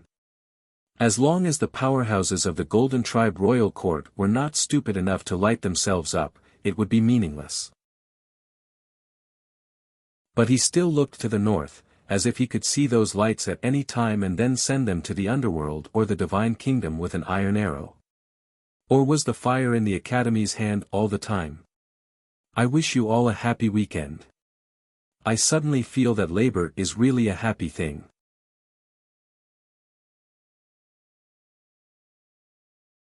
Chapter 1045. The string of the iron bow in front of Ning Ke was loose, but the string of the giant bow was pulled taut. Just like what happened in the field of wind and snow, there were confrontations everywhere and battles could break out at any time. No one knew when the end of the world would come. Ada was a devout follower chosen by Sang Sang and the most outstanding young powerhouse of the Golden Tribe royal court. That was why he could feel Ning Kei's gaze on the city wall of Chang and from thousands of miles away. Hunmu Liren was in the same situation as him, but he could not feel it. Maybe because Ning Kei was not looking at him, or because there were too many gazes on him. The sacred sedan moved slowly on the streets of Yangzhou City. The beautiful sacred music kept ringing. The people of Qinghe Prefecture knelt on both sides of the street and looked at the sacred sedan with passion and humility. The passion and humility came from either piety or fear. Either way, it was what Hunmu wanted to see. That was all he wanted to see. Through the veil of the sacred sedan, Hunmu looked at the 7 masters of the clans of Qinghe Prefecture who knelt behind him. He thought about what they said when he summoned them. Hunmu smiled coldly and thought to himself, I don't need to worry about ants. No matter what you are thinking about, don't think about it anymore. The divine halls will help you think. What you need to do is to carry out the will of Haotian. This was the only thing Hunmu Liren said to the masters. Then he waved his hand indifferently and drove them away as if they were ants. Surrounded by dozens of divine priests and more papal cavalrymen of the West Hill, he walked out of Yangguan City. He came from the south with the mighty navy of South Jin and the powerful cavalrymen of the divine halls. The unstable Qinghe Prefecture was soon stabilized by his scornful attitude and killing intent. The young people who were hiding in the dark and were ready to cooperate with the Tangs were also killed or escaped by the deacons of the divine halls. Now his sacred sedan had left Yangzhou City and was heading to the north. Chang'an was in that direction. Chongming was also looking at Chang'an, but from a different direction. Chang'an was in the west from Qingjing City, where the sun set. He was no longer the crown prince Chongming who had been a hostage in Chang'an for 10 years. Instead, he was the high and mighty emperor of the Yan kingdom. However, his feelings for that city had not changed at all. There was no nostalgia, no lament, only incomparable hatred and fear. Behind him, the imperial palace of the Yan kingdom, which had been destroyed by the Tang army several years ago, was being rebuilt. With the war reparations from the Tang Empire, beautiful palaces were being rebuilt from the ruins. At this time, the capital of the Yan kingdom was in full swing. From the officials to the people, everyone was very proud. But he was still afraid. He had lived in Chang'an for many years. He knew how powerful the Tang Empire was. He knew that the Tangs would never forget their hatred. He knew what Li Yu was thinking. He also knew that if the Tang Empire really recovered, then the Yan Empire would not be able to resist their cavalry. The palace that had just been rebuilt behind him would become a ruin in a short period of time, and Li Yu would definitely give him unforgettable revenge. 3 years ago, the Tang Empire rebuilt the northeast border army. The general's mansion was still located in Tuyang City. Compared to the past, there seemed to be no change. But Chongming knew that the newly built northeast border army only had one goal, and that was to destroy the Yan kingdom. Chongming did not dare to hope that the Yan kingdom could resist the Tang army with its weak national strength. He could only pin his hopes on the West Hill Divine Palace and his own brother. Because of this, he disregarded the opposition of his subjects and firmly carried out the orders of the West Hill Divine Palace.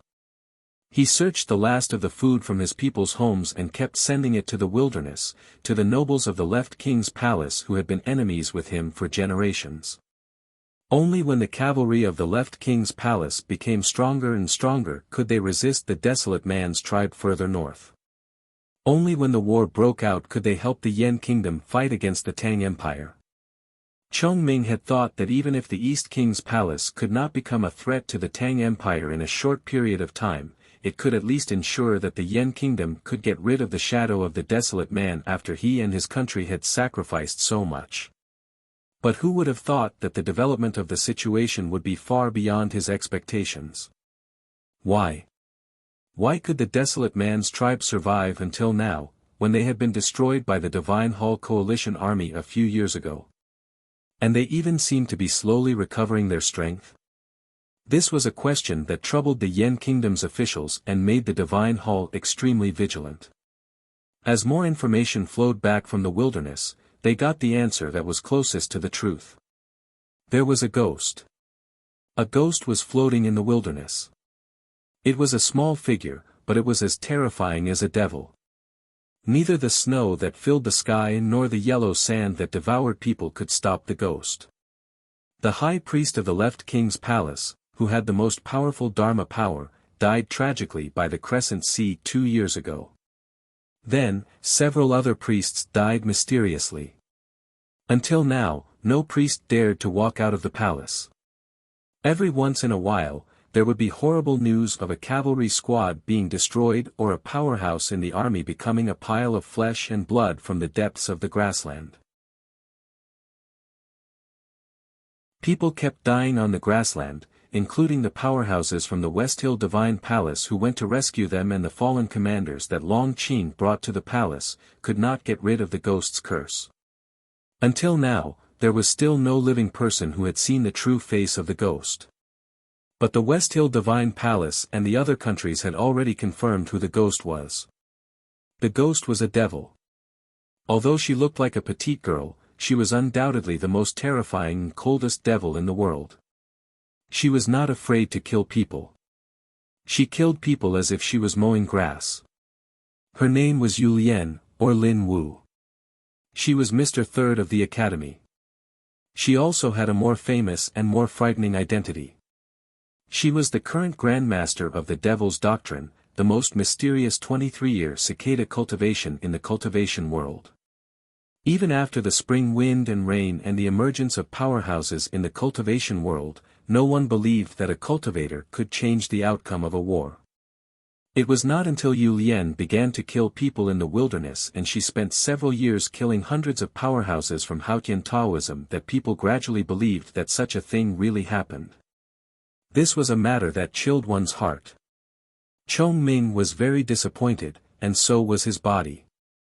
He subconsciously tightened his collar and looked away from Chang'an City to the depths of the wilderness. He found that it was even colder. The wind came from the wilderness. It was extremely cold, but there was a deep smell of blood in it. It was also snowing in the extreme west of the wilderness. The snow squeezed out from the lead-like heavy clouds and fell to the ground, gradually covering the messy footprints. There were horse hooves and human footprints. There were so many footprints that it was impossible to see clearly. They spread forward in the wilderness, and the sound of stepping on the snow seemed to tear the clouds apart.